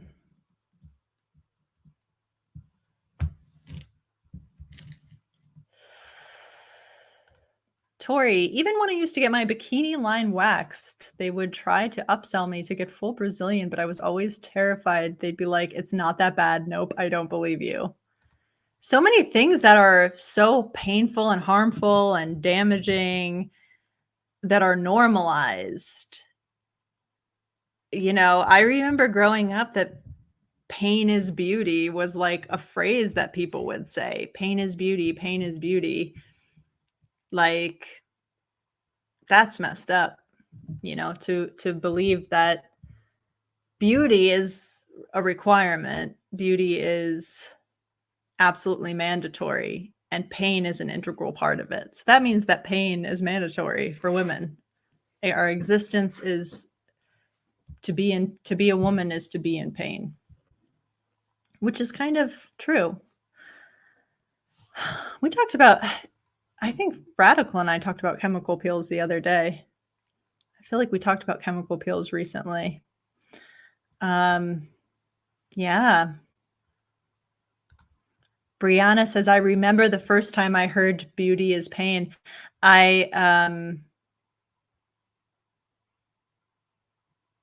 Oh, this is nice. Lydia C says, just wanted to say I found your channel from Runaway Sirens chat. So hi. Oh, that's really nice. She has a great channel. Her takes are always really, really good, really different and very insightful. So that's really cool. Welcome.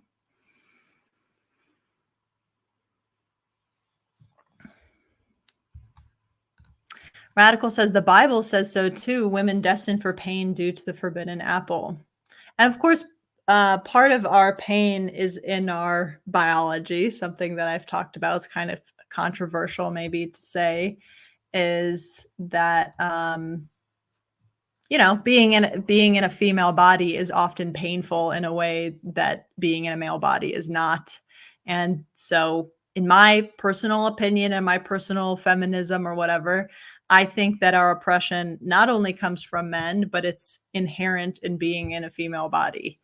Uh, in the way that hot weather is oppressive without there being an oppressor, female bodies, I think, can be oppressive on their own. So that's my own personal feeling. You definitely don't have to agree with me on that. I know it's kind of somewhat of a fringe way to think about stuff, but things can be objectively oppressive without being relatively that you are oppressed relative to one group or another, that we can actually just be oppressed by our bodies, even if there were no males in existence. Yes, like Lily says, every month I wonder how bad it's going to be. So yes, maybe I'm equating pain with oppression, but that's how I would, define that. I would say that our first oppressor is our body, and men only add a layer on top of that, which is not an insignificant layer, but being told beauty is pain as a literal child is messed up. Agreed. But it's very normalized. It's very normalized. Hazel says, religion is like the ultimate male cope. Women have the power to create life, so they make up the story that one puts God/creator of life as a male, and two oppresses women and their power. Very, very true. That's quite universal to most religions, not specifically one religion, but a lot of them have that narrative. Figure Skate says, I do get it, although I think that applies to just having a physical body, like how all people tend to get back pain at some point.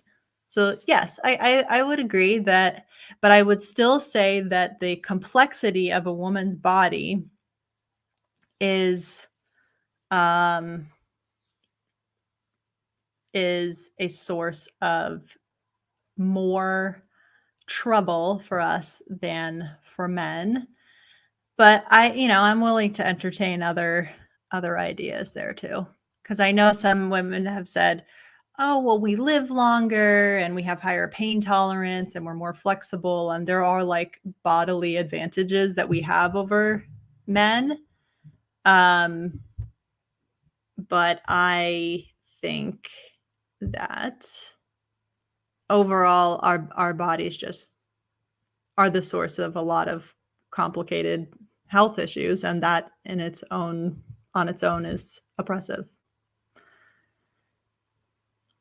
So Ginny says uterus envy, I guess, with respect to religion.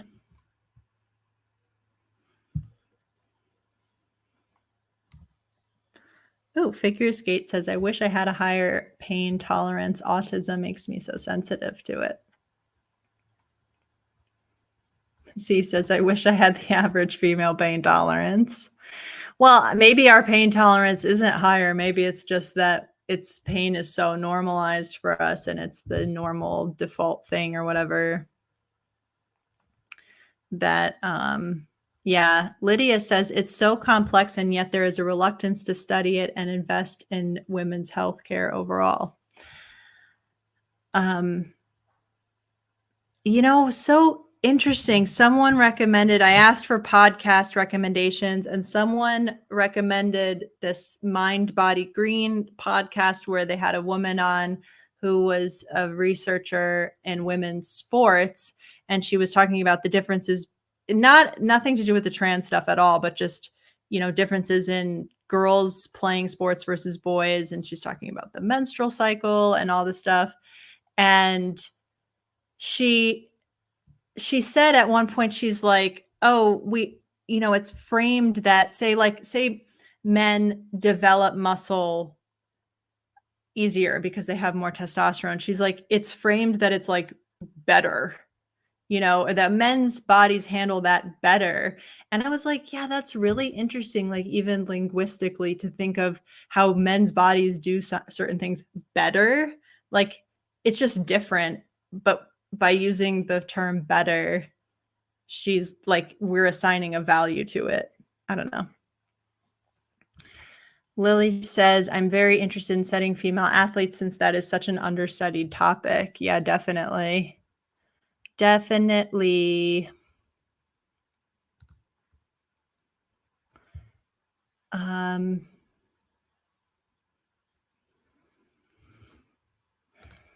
I believe that because women's health is not studied enough, that our pain tolerance could possibly not be higher. Yeah, just assumed that we have more pain tolerance.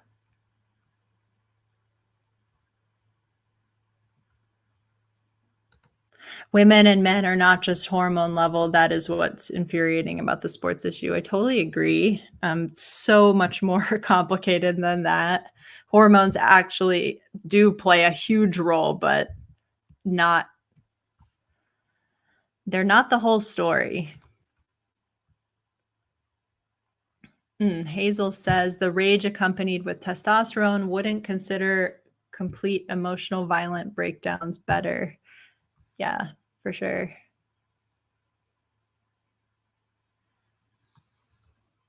Ginny says, doesn't testosterone also weaken men's hearts significantly over time, and that's why they all die early? Not so superior after all. Yeah.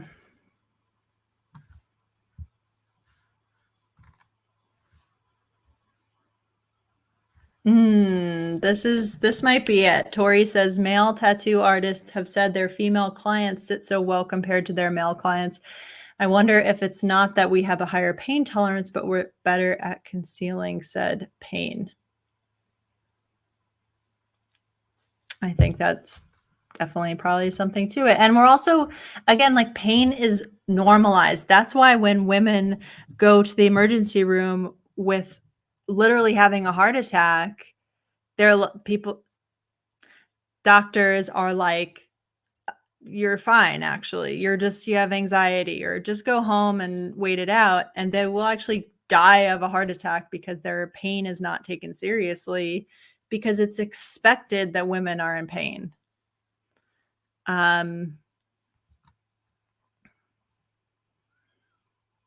Whereas a man in pain is this weird emergency situation that we need to fix. A woman in pain is just, what? That's normal. Just go live your life. There's nothing to change or fix there. I think that's one reason why, that's one thing that's at the heart of medical misogyny. There's no problem that needs to be fixed when a woman is in pain.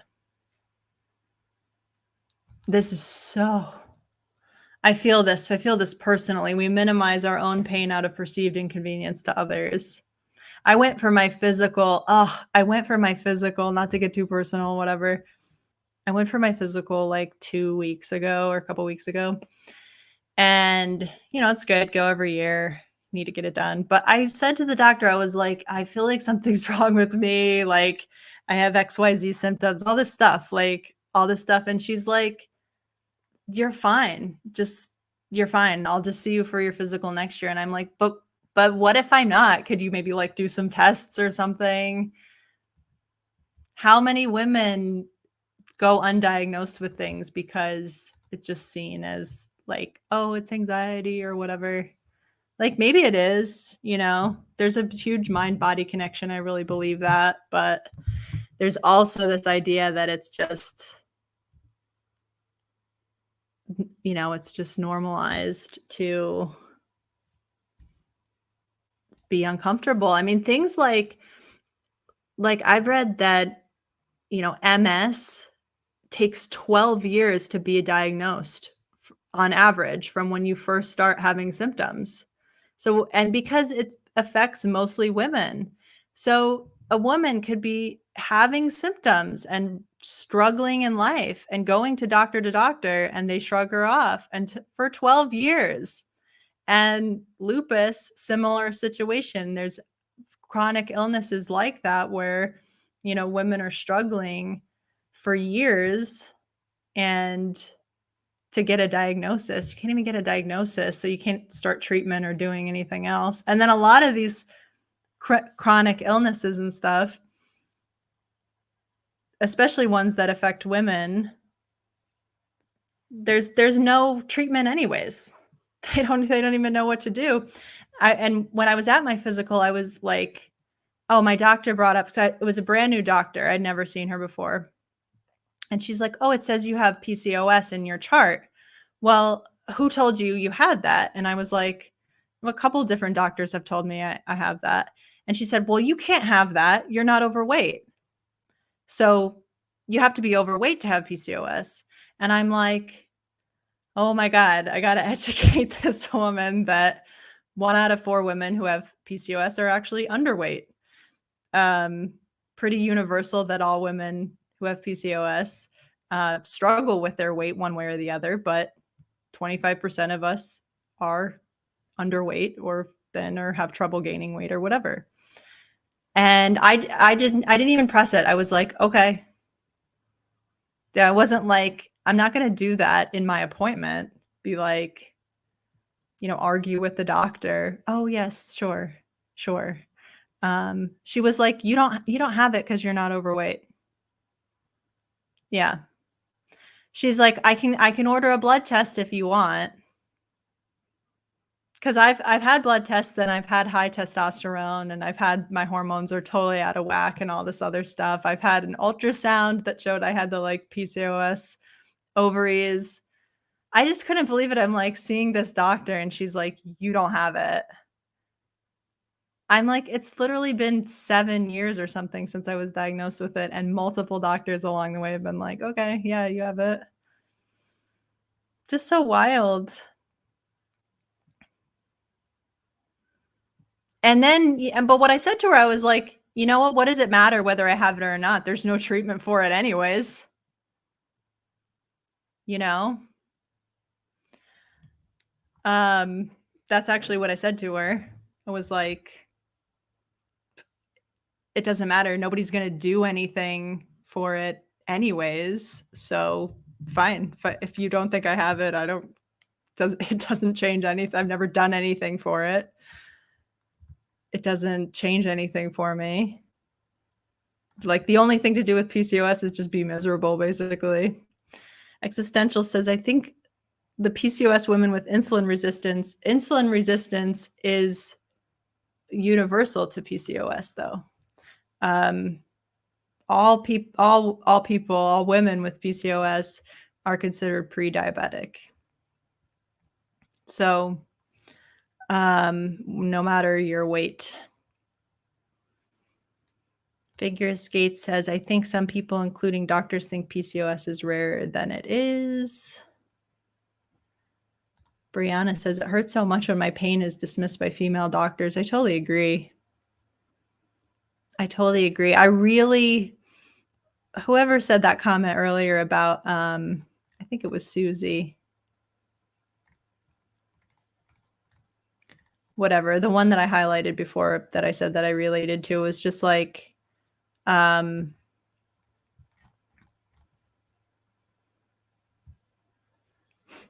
female doctors who dismiss female patients make me think that medical school is a misogyny factor. Yeah. Misogyny factory. I must be getting tired. We're at the 2-hour mark. I feel like I'm not flowing today. Like last week, that stream was amazing, and I felt like I was just really flowing. And I was up in my office, and the last video that I did that I filmed up there, I was like, I've been doing YouTube for 7 years. I feel like I've never gotten my videos to look good, like the lighting and the camera and everything. Like, it's just not my area of expertise. And I finally made a video where I was like, this video looks good. This is how I want my videos to look. Like, I like the lighting, like everything just looked perfect to me in my eyes. And I'm like, I've never had a video that looked that good. And then, I totally broke down my office and moved it down here. But yes, thank you. I agree. I know I might still try to film up there. But I took my desk out of the room and everything. So I like totally broke down the office. Yeah, I don't know. For some reason, I don't know if it's the environment or what, or there's like so many damn people here. Like, I feel like I'm usually a little more relaxed, maybe when there's like fewer people here, but I just feel like I'm like, anyways, what is everyone's plans for the weekend? We can start to wrap up our conversation now. You guys are so nice. And the chat was amazing today. I'm sorry that I missed more of your contributions, but there was just such a high quality chat. Thank you to Thank you to everyone who contributed. Thanks, Radical. I was on Radical's channel, by the way, the other day. So if you want to hear me talking for half an hour about my internet addiction, you can check out her channel. We had a really great stream together. And yeah. Oh, thanks. You guys are so complimentary and nice. Wow. I feel so humbled, actually.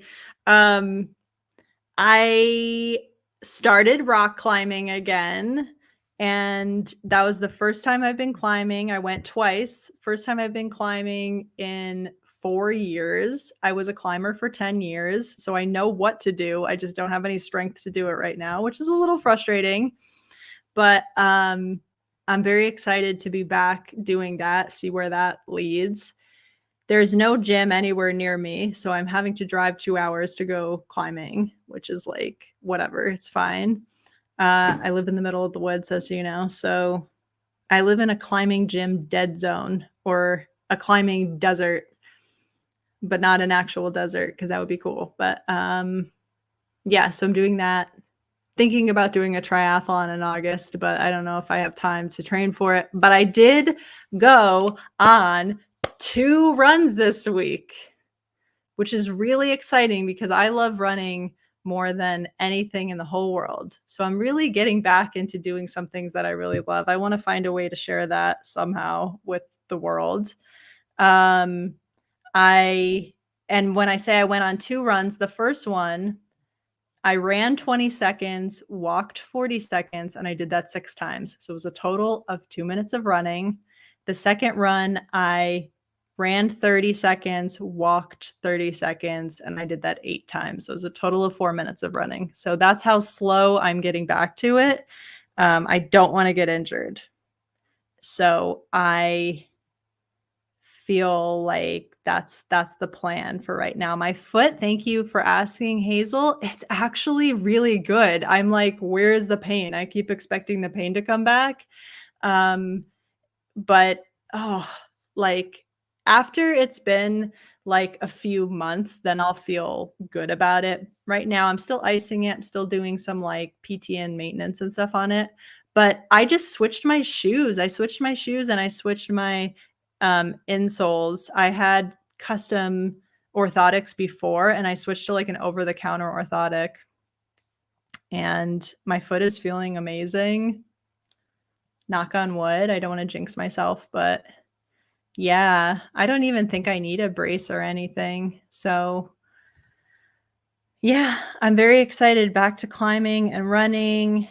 And it's also just like very humbling because I think of myself in pretty good shape, as being in pretty good shape.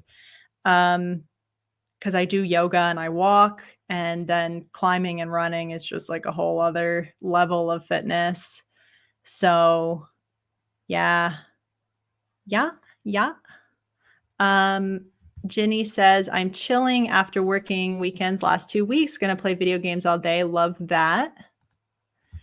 Ballistic says, there's going to be the secondhand clothing fair thing in my city. I want to see if I can find a cool motorcycle jacket for sale. That sounds awesome. Irene is doing crafts and making brownies and going for walks. I love that. Tori says, rock climbing looks so fun. I really recommend anyone just try it. Just try it. Like, you'll catch the bug. C says, you being fit inspires me to get fit again after recovering from chronic fatigue and pain. Dude, a lot of days I fight through it. I have a lot of chronic issues, health issues. Got a lot of issues with my stomach and stuff. And like, I fight to get out the door, but it's worth it. So, you know, sometimes you just have to like fight through it. Ballistic says, I'm really not into exercising, but I want to learn how to roller skate. That's a great idea. I think my recommendation for people who aren't into exercise is do something that's like an activity, like that requires a mental component.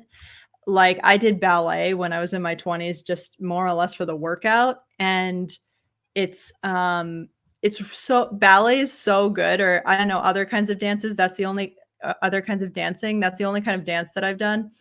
But it's so good because you you have a million things to think about. You're not even thinking, I'm getting a workout right now. And rock climbing's the same way. It's like there's something to do. It's not like I'm doing a workout. So I really recommend, rather than like something, even something like, I love running more than anything, but a lot of people hate it, or going to the gym. I find going to the gym like extremely boring, lifting weights and stuff. I like can't force myself to do it, but something where it's an activity where like you're doing something else or you're learning a skill. Um, Even like golf or something. I know golf is problematic for reasons, but something where you're like getting out, just move your body and doing something that's a skill. Canoeing, I don't know.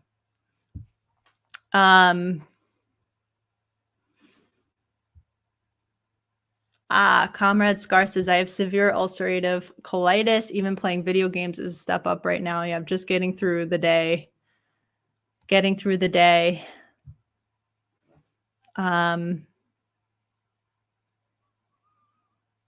So Lilia says, ballet culture is so misogynistic. It can be, maybe it is, maybe it's not. Like, I feel like adult ballet with other adult women can be super like uplifting and cool, but it is absolutely an amazing workout. Even like walking with your favorite podcast is great. Agreed. Definitely things that like take your mind off from the fact that you're like getting a workout, because literally I like can't force myself to go to the gym. I find it like so boring. When I get there and I do it, I enjoy it, but just the thought of it's like, ugh. So I much rather do something, hiking, where you're like out enjoying nature, playing tennis. Figures Gate says badminton. Yams, I like walking to get coffee. Hey, yeah. Anywhere you can fit in a little movement into your day is good. Villapula says, I love lifting weights. Something about doing the math and numbers with reps is pleasing to my brain. That's nice. Yes, for sure. Well, thank you all. I'm going to get going. Speaking of, I think I'm going to try to swim and ride my bike a little bit today. And so, yeah, I hope that you all have a great weekend. I'm not sure about game streaming. Maybe at some point during the weekend, we'll get back to playing Vampire. That's been really fun. And I've been playing on my own. I've been playing Horizon Forbidden West, and it's pretty good. I like it. I like it enough. It's a very beautiful game. So yeah, have an awesome day, everyone. Thank you all so much for joining in the chat and your great chat. Great reading today. Really enjoyed it. Hope you guys got something out of it. And yeah, that's pretty much all I got. Thank you. Thank you for joining me in Grandma's basement. And somebody before said, I like your purple carpet. It's actually yoga mat. But yes, thank you for coming to Grandma's basement. And I will say goodbye for now. Take care.